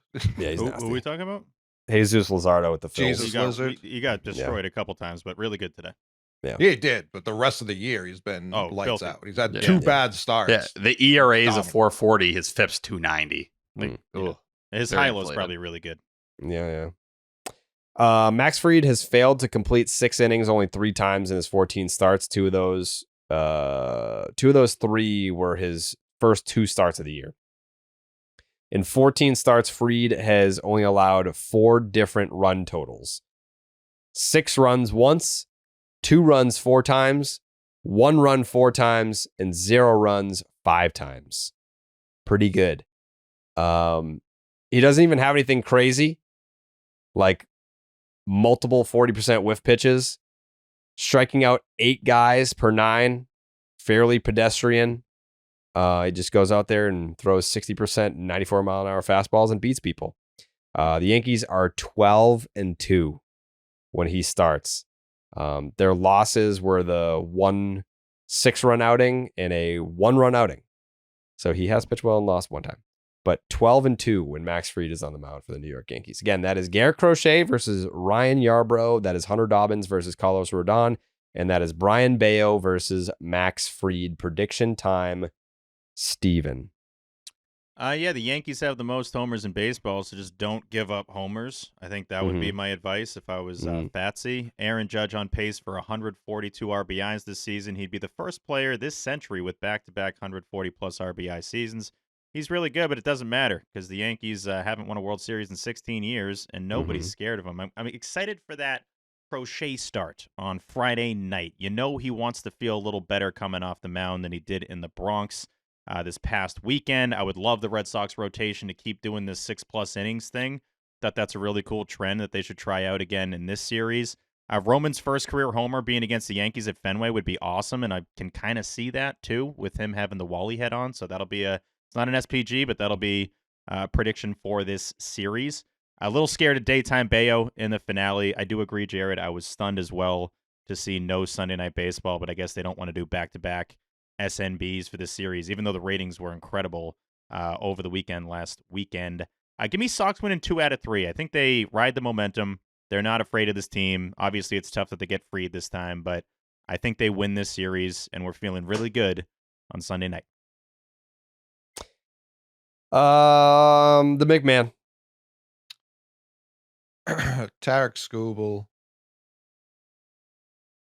Kodai Senga, Cole Reagans. This team plays their best against aces, I would argue. So Sunday's a win. Rodon just kicked his teeth in. That's a win. Ryan Yarbrough is the worst pitcher to ever face the Red Sox and probably will ever be the worst pitcher. I don't know how this isn't a sweep.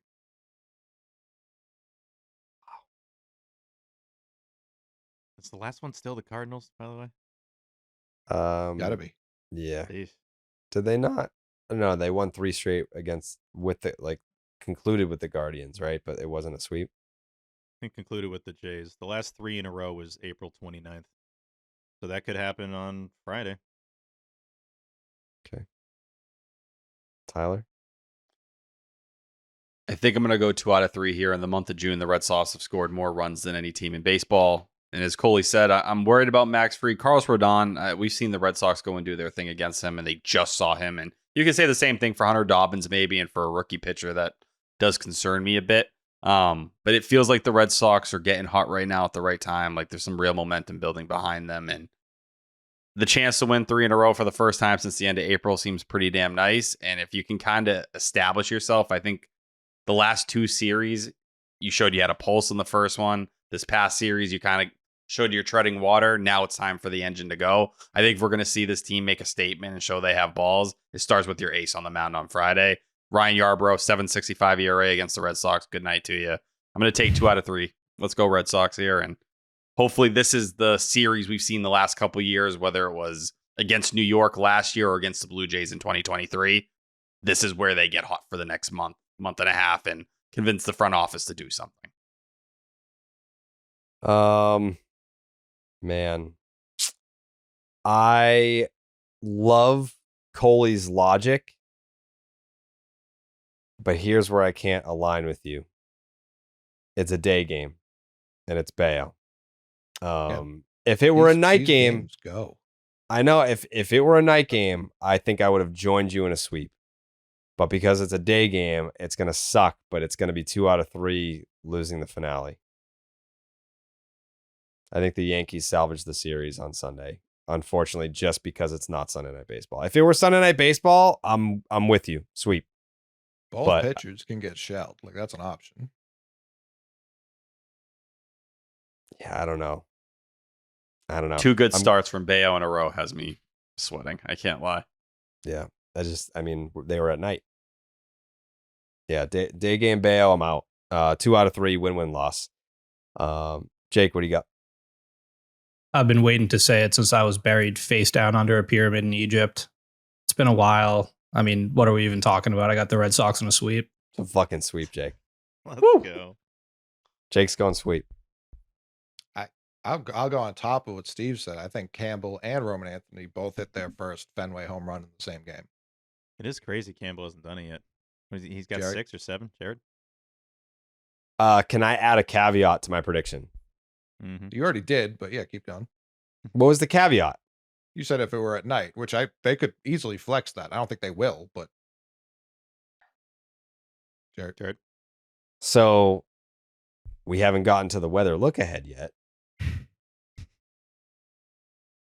I don't know how bad the rain situation is going to be on Saturday. If they get rained out on Saturday and it becomes a doubleheader on Sunday and it's Bayo Fried at night, I am claiming the sweep. But if it is just Friday, Saturday, Sunday, I got 2 out of 3. If it stays as intended, it's 2 out of 3. If there is a day-night doubleheader on Sunday and you've got Fried versus Bayo as the night game, I get a sweep. I think that's fair. You don't think that's fair, Steve? No, it's fair. I'm not shaking my head to if it's fair or not. Okay. No, All I'm right. saying it's not going to happen. Oh. Whatever, dude. He fucking whatever. Hey. When I look ahead, and you wind up dead if you don't listen to what Steve says. Even then, you might still wind up dead. Caught in a tornado, get smoked by your neighbor's shed. When I look ahead, when I look ahead, Billy's gummy bears. Chew 'em with your mouth. The weather look ahead, brought to you by Billy's Gummy Bears. Chew 'em with your mouth. What's going on? Oh, What? What is this? What? I think. Wait, all right. Can I ask something real quick before Yeah. I do the weather look ahead? Yeah. What are you basing your thoughts of the weather in this series on? Was it just OB being like, there's going to be some weather this weekend? Is that what you're going off of? No. Me and Train are going on Saturday, and she was like, it's going to fucking pour out. Are you fucking kidding me? It was supposed to rain for the 12th weekend in a row, right? Isn't that what they said? Yeah. It's like, it fucking rains every weekend, Jared. Obviously, it's going to rain on Saturday. Yeah, it's gonna rain, idiot. Fuck. Yeah. All right, game 1. By the way, yeah, Red Sox, Yankees, first time at Fenway in 318 days. Game 1, Friday, 7:10 p.m. Eastern, first pitch, 66 degrees. It is mostly sunny, a 1% chance of rain, 10 Sunny, you mile-an-hour say? winds blowing out to right. So it's crazy that this is playing for the audio. Game 2.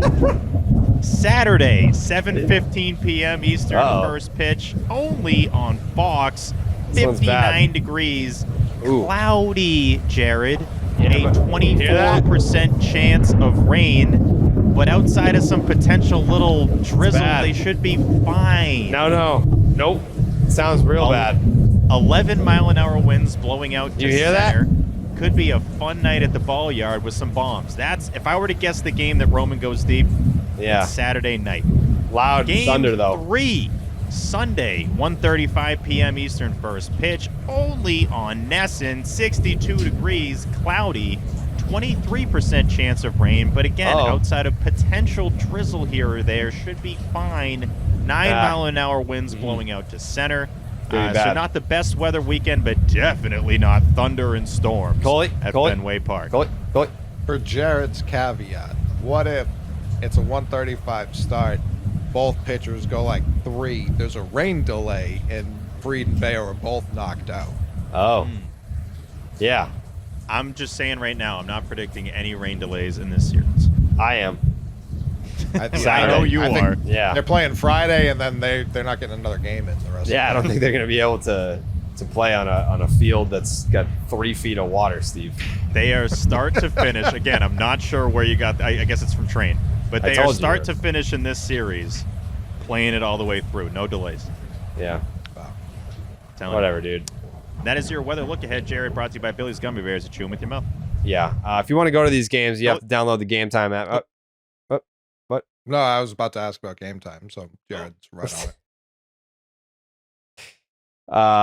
Yeah, if you want to go to these games, you got to download the Game Time app because Game Time makes getting tickets even faster and easier. Prices on the Game Time app actually go down the closer that it gets the first pitch. They have killer last minute deals, views from your seat, and their lowest price guarantee. I'm very excited because I am going on Saturday, and Steve said Stevie P guarantee it's not going to rain. They're going to absolutely get the game in. I'm going too. Excited.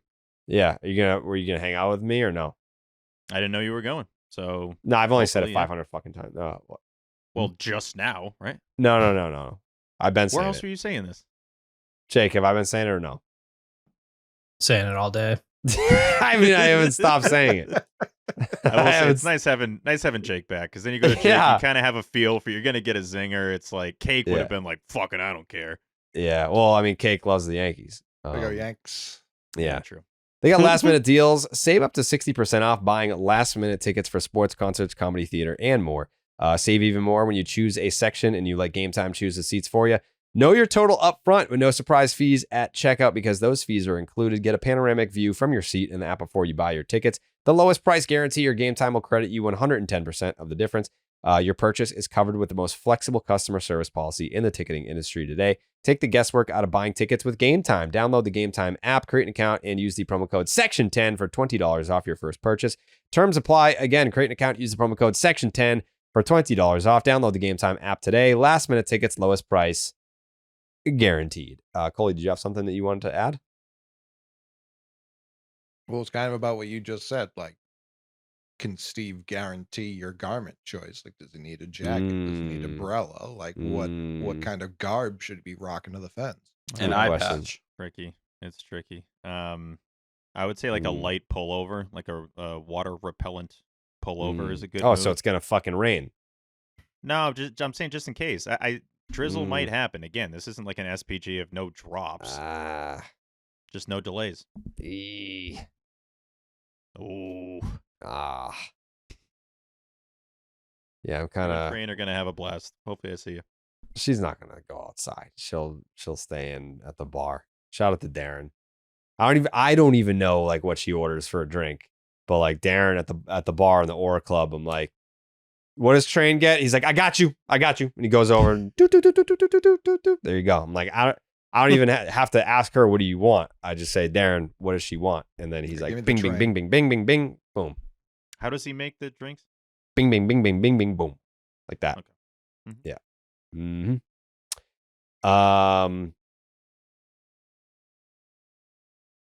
I wanted to give a shout out. I usually don't do final thoughts. I don't. You guys do. I don't. We got a tweet from Joel, and he said, we have a couple of Red Sox super fans experiencing Fenway for the first time. Snagged Marcelo Myers' second home run. Thoughts. Damn. Well, it's my final thought. Okay. All right. You said one of your final thoughts, plural? Yeah. So you have multiple, so I can't have one of yours? You want all the final thoughts? No, but he sent me like the nicest message I've gotten in a long time. So I didn't know you got this too. He fucking tweeted it. I didn't see it. Was it a video? You're gonna hate the video. Did you watch the video? It's just him holding the ball up. Oh, okay. All right. The video. You got a different video? Yeah. All right. I'm ruining. All right, no, you go. No, you I'm go. ruining this. No, you I'm go. ruining this. If No, someone what did is this it? to me, I'd be upset. So this is not right. If someone did what to you? If someone interrupted my final thought, I'd be upset. So what I'm doing is not. No. I retract. I don't have a final thought again. I don't have a final Streak thought. lives on. Yeah, I don't do final thoughts. It's not my thing. Go ahead, Steve. Final thoughts. I'm sorry. It's inappropriate what I did. You could have tossed me for this. You're not tossing me for this. Why? What did you do?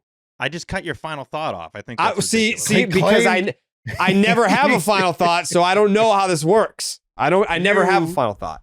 Like the Native Americans of yore said, "This is my land," and Steve said, "No, it's not." Yeah, No, it's not. I didn't know that was you more supposed couldn't to be do that like, in final oh, thoughts. damn, that was mine too. But it was like right in the mic. Oh, yeah, no. Now it's yours again. Go ahead. All right. Well, you're gonna hate this. Why? You're gonna hate this. 'Cause Why? He sent me like a really nice video message about how, because he was asking before, like, you got any pointers? First game I'm going to, like, where should I sit? Where should I go? And he sent a cool video over where he got an ice cream helmet hat before the game, and he got it for his girlfriend. His girlfriend loves it, and then he caught Marcelo's second homer. So I'm like, hey, there's some good juju behind these hats, Jared. There's not. Just It's saying, just he caught like the ball. Yeah, but like it's not because of the hat. Is he picked the right seat to sit in. It has nothing. He could have been wearing any caught the hat. ball, you know He what could have I'm been saying? wearing any hat, no hat. He would have hit it in the same fucking spot. To Steve's point, he also had a ball hit right to him as well. Mhm. Yeah. That's what Joel said in the video. He's like, we had a similar experience. We wore the hat, got the ball. You were wearing the hat on the monster? Mm-hmm. Oh, that's a great point. It's not. T, what do you got something else? No, I'm just doubling down. I for a second thought he wasn't, then I realized he was. And you weren't wearing the hat, and somehow you weren't there when it happened. All right, that'll do it. point. We're not doing any more final thoughts tonight. Banned. We got an interview. Yeah, we do have an interview that we want to get to on the back end here. Yeah, no more final thoughts. Jake's takes. Just keep ripping those tees for Cameo. I mean, he needs drug money real bad. The addiction's getting worse and worse by the day. So just keep giving them those cameos. He needs the money. Yeah, that's true. It's very true. All Shout right. out to Roman's family. Are you a pervert? I said shout out to his family. What are you talking about? It's a great family. What did Chris Cuomo say? I'm not a pervert. I'm just Italian. Yeah, he did say that. Yeah. Shout out Anthony 1, Anthony 2, and Anthony 3. Okay. There's only three. That's Shout 'em I out. was trying to explain that their names were Anthony, and it felt like I was in like an Abbott and Costello sketch because I was like, so their last name is Anthony, but also so is their first name, and they just weren't buying it. Like when Tony Soprano walks in, like you'd be like, "Oh, that's Tony Soprano." Imagine if a guy walked in, he's like, "I'm Tony." You'd be fucking terrified. You're Tony not doing two shit. times. This is Tony my two son. times. Hey. Of the same name. This family's like from The Sopranos. That family could have been in The Sopranos. I would not be surprised at all.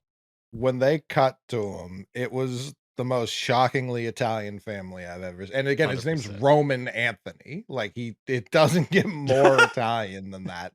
But when they cut to him, I was like, good God. Straight out of Central Casting, I was so excited to see just how Italian this family was. His dad was not messing around. I think they were aware they were on TV because when you have those seats, you got the TV right in front of you. So Mhm. it's like, Mhm. I mean, at a certain point, it was like Roman Anthony's family with the side of the game for like the second half. But great family.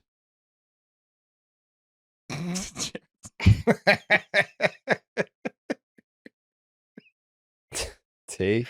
I just wanted to make sure when you said, final thoughts are over, were you referring to like my final thought as well, or like is that? I just more was, of but a- I think I've come back around on it. If you have a final thought, you can share it. Yeah, man. I'm Miguel Blaise. I'm thinking a lot about him recently. I wanted to talk Okay. about this last pod. And you Yeah. can look at the season numbers and they're pretty solid. It's 250, 331, 494, 129 WRC plus. K percentage is about 25%, but if you go to May 1st, he's Yeah. cut down that K percentage to 19%. He's walking Damn. 9.8% of the time, hitting 259, 341, 481. So the power's coming through, about a homer a week. And over the last, I think he's up to 4 or 5 homers in this month alone. So Miguel Blaze stock feels like it's on the right path. 2 more scoreless innings from Noah Song as well today. So he's now up to 10 1/3 since starting back up in the minor leagues this year. 3 innings at AA. And the password hit his 5th homer in 18 games at AAA. I did keep see raking, and that's a great sign. Whether you want him in trade talks or you want him to be the future Rob Refsnyder or whatever you want, the password's raking. Yeah, I did see that. He doesn't have like a. It's like his home run swing is generic.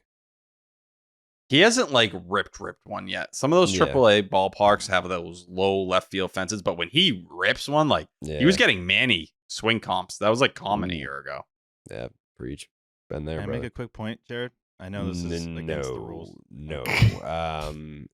I also want it on the record.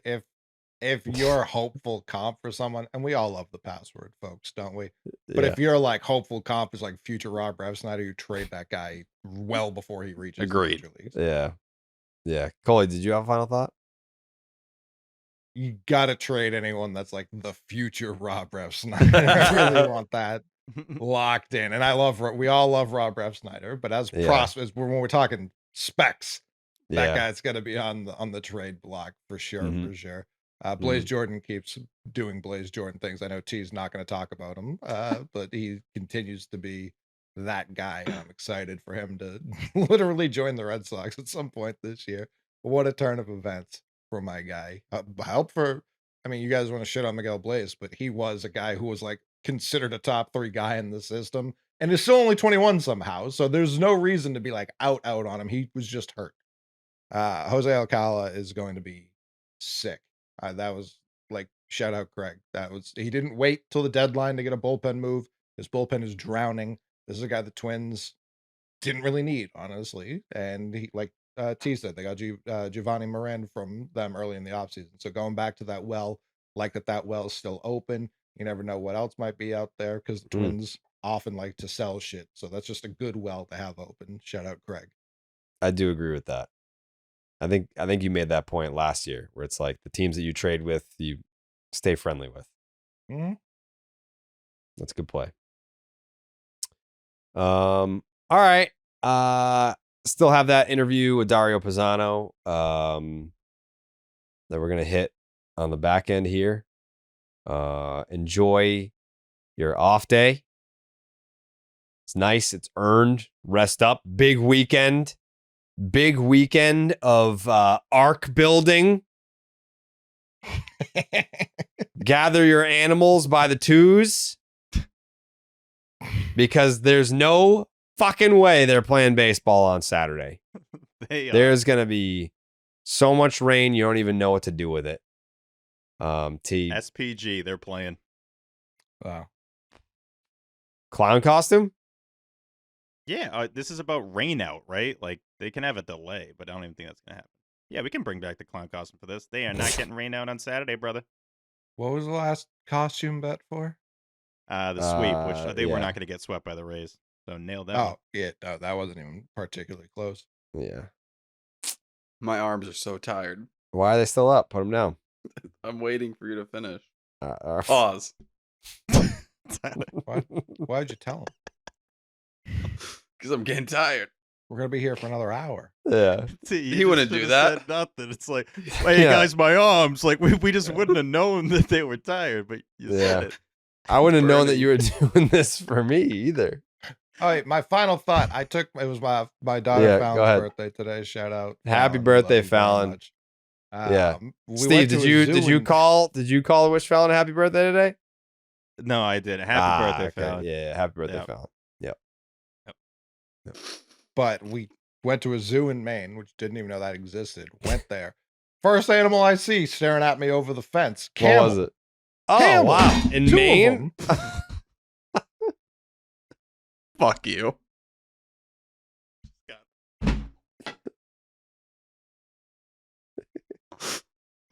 You need to grow that beard back. You need to. Why? What's wrong with me? It's just I don't know who I'm talking to right now. Avoid the schools. I've heard a lot of the Bob's Burger, like I have that kind of face build. Shane like the lack of Gillis. chin. John Candy, Planes, Trains, Automobiles. Don't bring Shane Gillis into this. I've heard that. Farva. Farva for sure. Yeah. Ron Jeremy. Yeah, Ron Jeremy. Oh, that's a tough. I look like Ron Jeremy. Are you fucking serious? Yeah, a little bit. That's not awful. I mean, he laid pipe. No, it is awful. As bad as it It's gets. kind of awful. It's not who you want to look. And he wasn't like a good guy. No. No, I forgot about that. He had a bad finish to the end of his life. Is he Terrible still alive? finish. I think so. Dude, he looks like the Something Joker about- in fucking prison. There's something about bad finish, just talking about a life. Like, he had a bad finish. To what? His life. Like, Yeah. Cosby, tough finish. He was Tough finish. Yeah, ending sucked. Oh man. Yeah. This is tough. Yeah. He was good, just a bad finish. Man. Yeah, no. Those first 7 innings, he was cruising. And then, It just fell apart. The wheels fell off. Yeah. Just start throwing with his other hand for some reason. Yeah. That didn't work. Yeah. Just blew it in the ninth. So hard. Yeah. All right. We'll be back Sunday night, Monday morning for you guys. Appreciate you watching. Appreciate you listening. Merch coming soon. The balls are rolling. Wow. Merch coming soon. New merch. Merch that existed on the store before, but better versions of it. Items that we've never sold before also will be available. And again, Cameo. Go to Cameo and search for Section 10. You'll find all of us on there. Continue to drown T in cameos. Support the other fellas on the show. The McMahon's handing out 7-minute videos. Book Jake. Book Steve. Support the fellas. And we'll see you right back here on Monday morning for more Section 10. Go Sox. And ba-doop, doop, doop. All right, we're here with Dario Pizzano. I mean, we're just lining up the Italians. First, we had Jeff Passan on the last episode. Now we have Dario Pizzano from Saugus, Massachusetts, who is probably the second best baseball player to ever come out of Saugus next to me.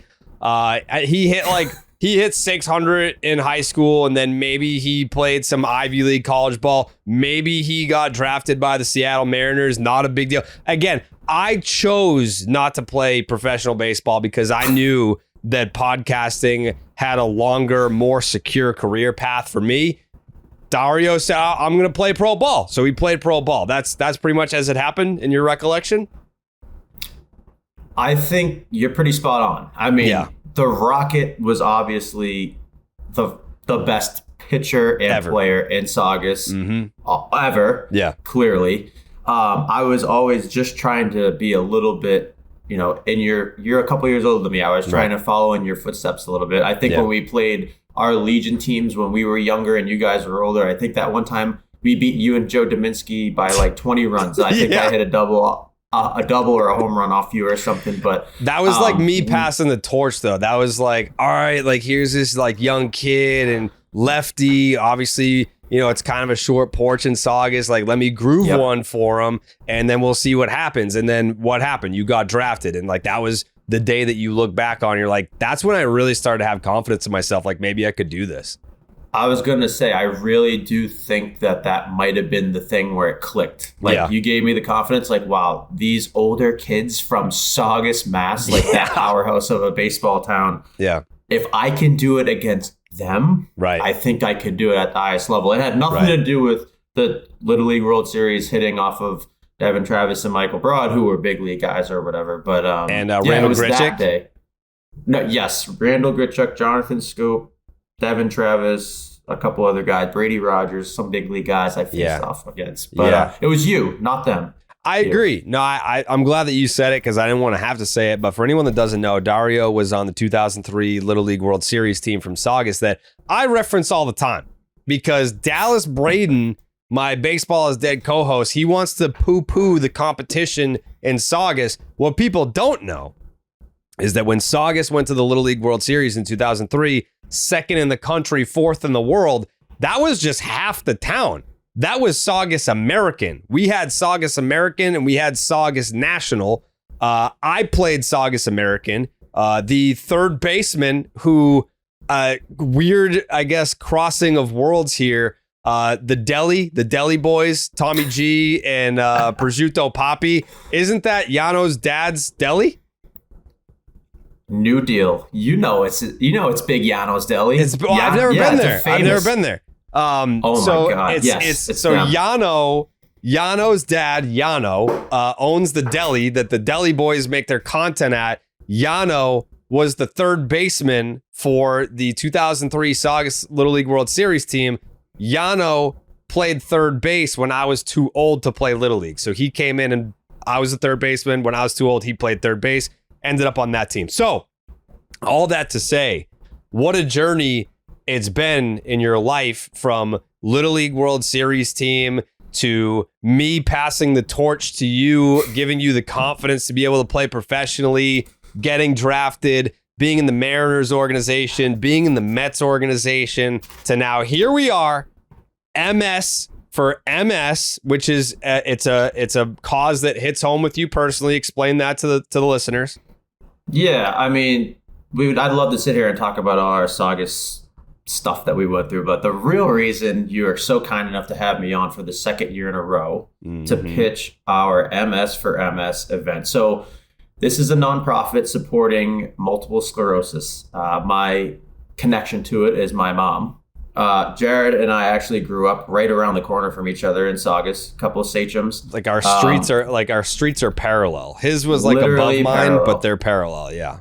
So every day coming to and from school, I would drive by his dad outside with like a cigar, give the old wave, like mowing the lawn or whatever, and say hi to everybody. But that's how close we are. So obviously he's known my family for a long time, and my mom has struggled with MS since 1998. And her and my dad were amazing. Other than Jared passing the torch, the reason why I was able to get so far was because of my parents. I always say in any interview or anytime I'm asked the question that they're my role models, right? So like my dad was like, we live in a blue collar town in Saugus. My dad had his own like painting business, and my mom was like a postal clerk. But no matter what, they made it work for me, my brother, and my sister. They were at every single game, and we played 3 sports, all of us, so it was a crazy schedule, but they always put us first and allowed us to succeed. So if it wasn't for them, I wouldn't be anywhere near where I am or had been in my career. So I always envisioned myself like advocating for that cause whenever I got older in any way, but especially as my baseball career kind of rounded into shape and I had somewhat of a platform, I wanted to really capitalize on that and use the network that I had in the game of professional baseball and use it for good. So in 2019, I got involved. I was with the Mets in spring training, actually, in St. Lucie. And, I was always like, I'm going to wait till I go to the big leagues. But I didn't need to wait to that big stage. Like, I wanted to start then. And I felt compelled that year to dive right in. And I connected with our CEO and founder, Sam Greenberg. He also played college baseball. His older brother, Adam Greenberg, he played in the big leagues actually with the Cubs in 2005. I might have mentioned this last year, but I'll just say it again. I mean, he got hit in the back of the head with the first pitch he ever saw in a pinch hit at bat. You might remember his story. There was like an E60 about him. He had vertigo and concussion issues like for years after that, tried to play through it and never quite got back. But a lifelong fan made a documentary and got like 1 million signatures on a petition. And the Marlins signed him, the Marlins signed him for a 1-day contract, and he got one at bat, and he faced R.A. Dickey like when he was winning the Cy Youngs, like when he was Toronto years, yeah. Yeah. So Adam Greenberg, his name is it was a crazy story, but like we aligned right away, and we were like big advocates for baseball, but all sports. His grandmother passed away from MS years ago, and he started this in his dorm room. his junior year in college. So it's so funny where it came from. In 2011, 2012, it was like a computer class that looked like clip art, right? Where like the website started. And we've come so far. But we linked up in 2019 and we have grown exponentially since. And we are having our 3rd annual MS night at Fenway. So what we do, we have in-person and virtual events, try to spread awareness and raise money. Entertainment and sports centric if we can, right? So like we go to different stadiums. We actually had one a couple nights ago at Fenway. The Yankees had at Yankee Stadium. Don't hold it against me. We have to spread the wealth because I'm in like Manhattan. So if the Yankees want to invite us there, we have to go. Yeah. But it was MS night at Yankee Stadium and they invited us as one of the charities. They made like specific orange hats. There was a Yankees hat with an orange Yankees hat. It was really cool. And they had us there. So this is our 3rd night at Fenway. Did you wear it? I'm the director of fundraising. I had to put it on. I know. Dario. Do you know that I didn't tell you that because I wanted you to still welcome me on the podcast? Well, I mean, the counter to that is, well, Jared, what Little League team did you play for? I played for the Yankees. So I did wear a Yankee hat for 3 years. I was a Yankee many, many moons ago. So I forgive you for this one. And because it was orange. It was orange and for an awesome cause. So yeah. I think I should get a pass on this one. Yeah, I'm giving you a pass. I appreciate it. And anytime. That means a lot coming from you. It should. But we have so much excitement to go with this event this year. We spoke about it last year, and last year it's not funny. It ended up being funny, but we played the Minnesota Twins, and it was the one game of the entire season at home that it was rained out. So we had 200. Yeah, it was in September. We had 275 people that bought tickets. Yeah, so funny enough, we had our 2nd annual MS Night at Fenway versus the Twins, which was we planned that out because actually my Columbia pitching coach when I was there is the pitching coach for the Twins, Pete Mackey. So we had a bunch of access and more batting practice passes, and we had the whole 9. I'm looking at the weather, and I'm like, no way this is gonna happen. So game gets rained out, the only game all year at home that got rained out. So we start panicking. We had 275 people there, drinking, waiting to see what the final verdict was going to be. And Cask and Flagon, they invited us. They said, just come in early. It's more business for them. So we had 5 hours worth of just 200 people at Cask and Flagon with no game, but still sticking it out for a good cause. So that was great. And the other major thing that came out of that was my connection to the Red Sox, other than you, of course, is 2 of my teammates from Columbia. They work in the front office there, and they've been there for a while. So Harrison Slutsky, he's I forget his exact title, but he's one of the directors of pro scouting. He was actually on that documentary that they had on Netflix. And I saw him. You guys are the Netflix bros, because I mean, if it wasn't for me, how many other people sent you the fucking screenshot that you were on the 04 Netflix doc? How many people saw that 12-year-old Dario? And I'm like, I know that face.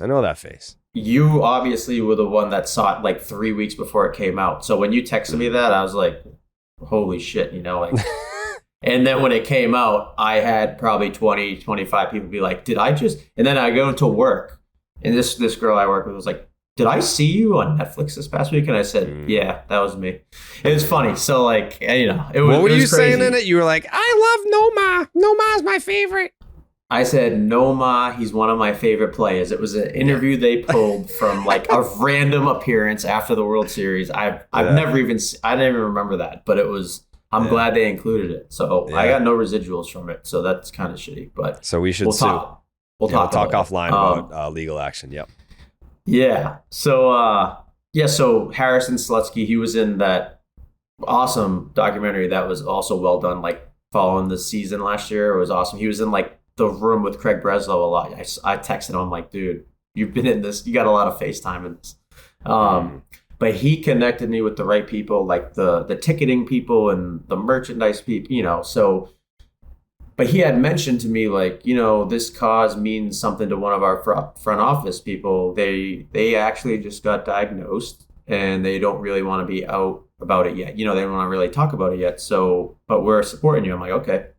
So last year, he said, it's Gus Quattlebaum, actually. He's the VP of Scouting and Integration for the Red Sox. He's been in professional baseball for like 25 years with the Yankees, started with the Expos, I think. That's how long he's been in baseball, professional baseball, and he's been with the Red Sox for quite some time.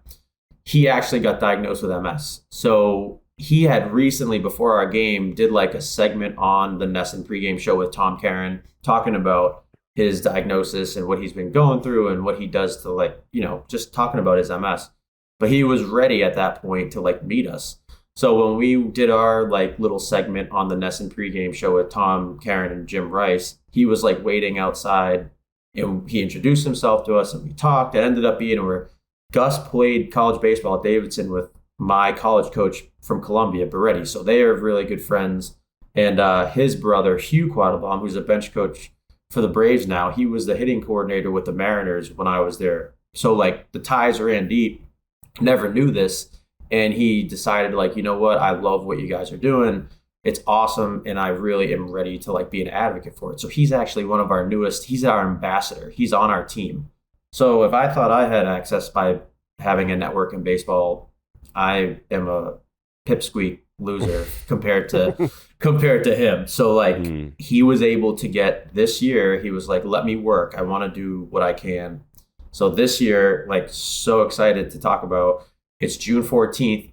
Versus the Yankees on a Saturday night on Fox. So he was able to pull all these strings. He talked to Ken Rosenthal. Since we have the Fox game, he's going to wear our personalized bow tie for a cause. That's cool. Gus actually sent us a picture today in our like little group chat. And he said, Ken just sent me this. And it was the picture that the bow tie came in. And it looks awesome. Like that's pretty sweet. Super excited. Yeah, I mean, that's a huge addition to it. On Friday night, since they don't have the pregame show on NESN, if it's a Fox game, they're having us in on the Friday night pregame show with Tom Caron and Jim Rice again to talk about it.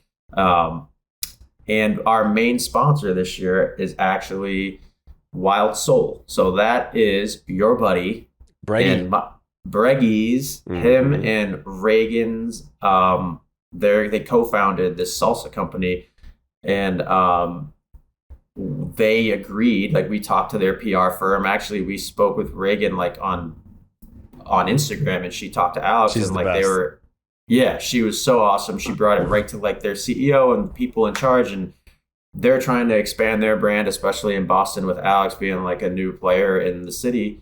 And we had multiple meetings with them, and they're on board. So they're like our main sponsor for this game. They have little goodie bags. We're going to have Passan out there. They have little, like the little ice cream helmet cups. They have like little salsa cups that say Wild Soul that we're passing out in the goodie bags. And the other sponsor that's pairing with them is Flecha Azul. It's a tequila. It's one of the ingredients in their salsa. And Mark Wahlberg is like a principal investor for that company. So like, I don't think he's going to make it. We're trying to do anything we can, but they are two of the main sponsors for this game, and it's just amazing. So then Cask and Flagon's going to host us again after.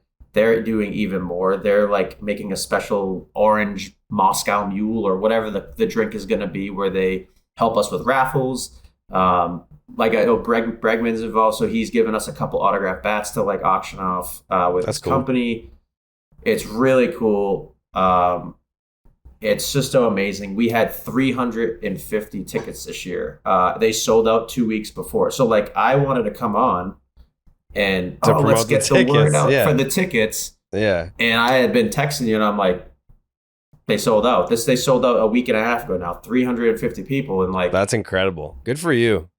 It's awesome. Thank you. I feel amazing about it.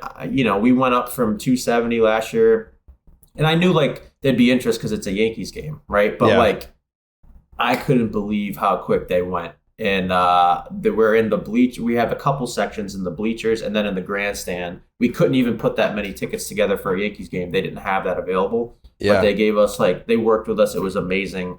And yeah, we sold out. And Cask and Flagon's going to be like, everybody come in and turn that back room orange after. So like, I'm just so grateful. I'm just so grateful. And you know what? We got to have the Rocket there this year because you gave me some bullshit last year about being in Kansas City. And, I got to get there. I was in Kansas City. I was in Kansas City last year. Bullshit, but This year, I also will not be in the state of Massachusetts, but I'm going to be at Coley's daughter's three-year-old birthday party. But it's at 11 a.m., so it's a night game. I'll be there. I'll be there for this one. You said Bregman's giving you 2 sign bats? I think it's 2 sign bats, yes. If it's 2, you should do like an auction at the Cask, and then we can do like an auction. Like if we did like an online auction, I bet you'd fetch a nice little chunk for that with our audience. I'm definitely not opposed to that. I didn't know that could be an option, but I would love to explore that option. Yes. Yeah. Let's talk about it. Yeah. I feel like if we, I bet you if we did an online auction for a signed Bregman bat or whatever, we could get him to, share it on social too, to jack up the price for whatever that fetches for you guys. Still helping me succeed. Listen, post baseball career, in and after my baseball career, I can't believe it, dude. I know you're the best. It is what it is, man. You see these people from Saugus, and it's like Saugus has got to win sometime. We can't win them all, but we got to win some of them. I know that. So you can count them on two hands how many wins, but 2 of them are sitting right here. It seems like right here. I don't know. That's true. But the wins are the biggest. We do get wins, and when we do get them, they are big wins. So. Yeah, let's do that. If you feel so inclined, I don't want to take away an auction item from the Cask or anything like that, but I do think that with an isolated Red Sox audience that we could probably get something nice for it, and we can probably get Breggy to share it on his Instagram or Twitter. I know Travis Scott follows him, so let's see if we can magnify the post a little bit. That'd be pretty sick. And then, I keep rambling, but this is such a cool event, but it's almost like it's 2 separate events. But the other thing that Gus did for us was he loves golf, and he really wanted to do a golf event. And a lot of these charity events are golf events. He's a member at Belmont Country Club. So his huge event on the 16th, that Monday after the game on Saturday, is a golf event at Belmont Country Club. He set it all up. Again, we have 120 golfers that are golfing in this, that are going to include Elliot Wolf, the GM for the Patriots, Christian Barmore, he's connected to MS and he's the lineman for the Patriots. Charlie McAvoy is going to be there. Jim Rice is going. Tom Caron's going to be the MC for that because it's going to be, the golf outing. There's a brunch, cart drinks all day, and then a dinner after where Flecha Azul and Wild Soul are also the main sponsors for that. So we're going to actually have a big guac and taco stand and salsa stand. And they're going to be in front of the holes passing out Flecha Azul's tequila. We can sample those shots as well. But it's just amazing, what we're able to do. We've already raised, and we have to have the event and net more. We've already raised over $110,000 gross for that golf event. So that's sick. We have come so far, just in the last, we get people like this on our team, like Gus. And there's people, we have, I think, 34, 35 ambassadors all over the country now for MS. I remember in 2020, we were growing and you were doing Morning Wood or whatever, and you wore one of our shirts. That made me remember how we were trying to spread it then, and we've grown exponentially. We've raised in the last 3 years over $1.5 million, and we hope to keep going. Yeah, it's real stuff now. It's real. We love the events because they're fun and we get to go to baseball games, but this is real meaningful shit now. And I'm proud, and my mom's proud, and my family's proud, and my family, and there's going to be people there from Saugus. Yano will be there. It's funny you mentioned him. Yano's mom has had MS the same year they were diagnosed with my mom. So it means a lot to him too. And, Mike Buehler, his dad passed away from MS, another Saugus kid who we've been friends with. And it means a lot to these people, and we've been friends for 25 years, and they support us. So we're gonna have a good group of guys. A lot of, random people got them too, but we have a lot of Saugus people, a lot of people from Malden Catholic going.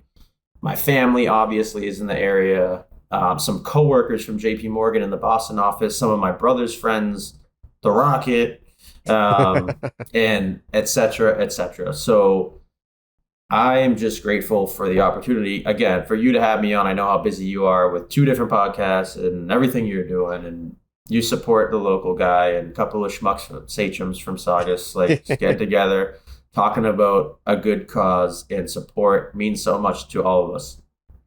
I appreciate it, man. And I'm excited to be there. And also, if we can work something out for the raffle, also because the tickets are sold out, is there a place where our audience can go to just donate because they can't get tickets? Yeah. So first of all, come join us at the Casket Flag. And if you want to go to a weekend game, right, like a Red Sox Yankees game, I think it's the first time the Yankees are in town this year. So we got like the jackpot with that series.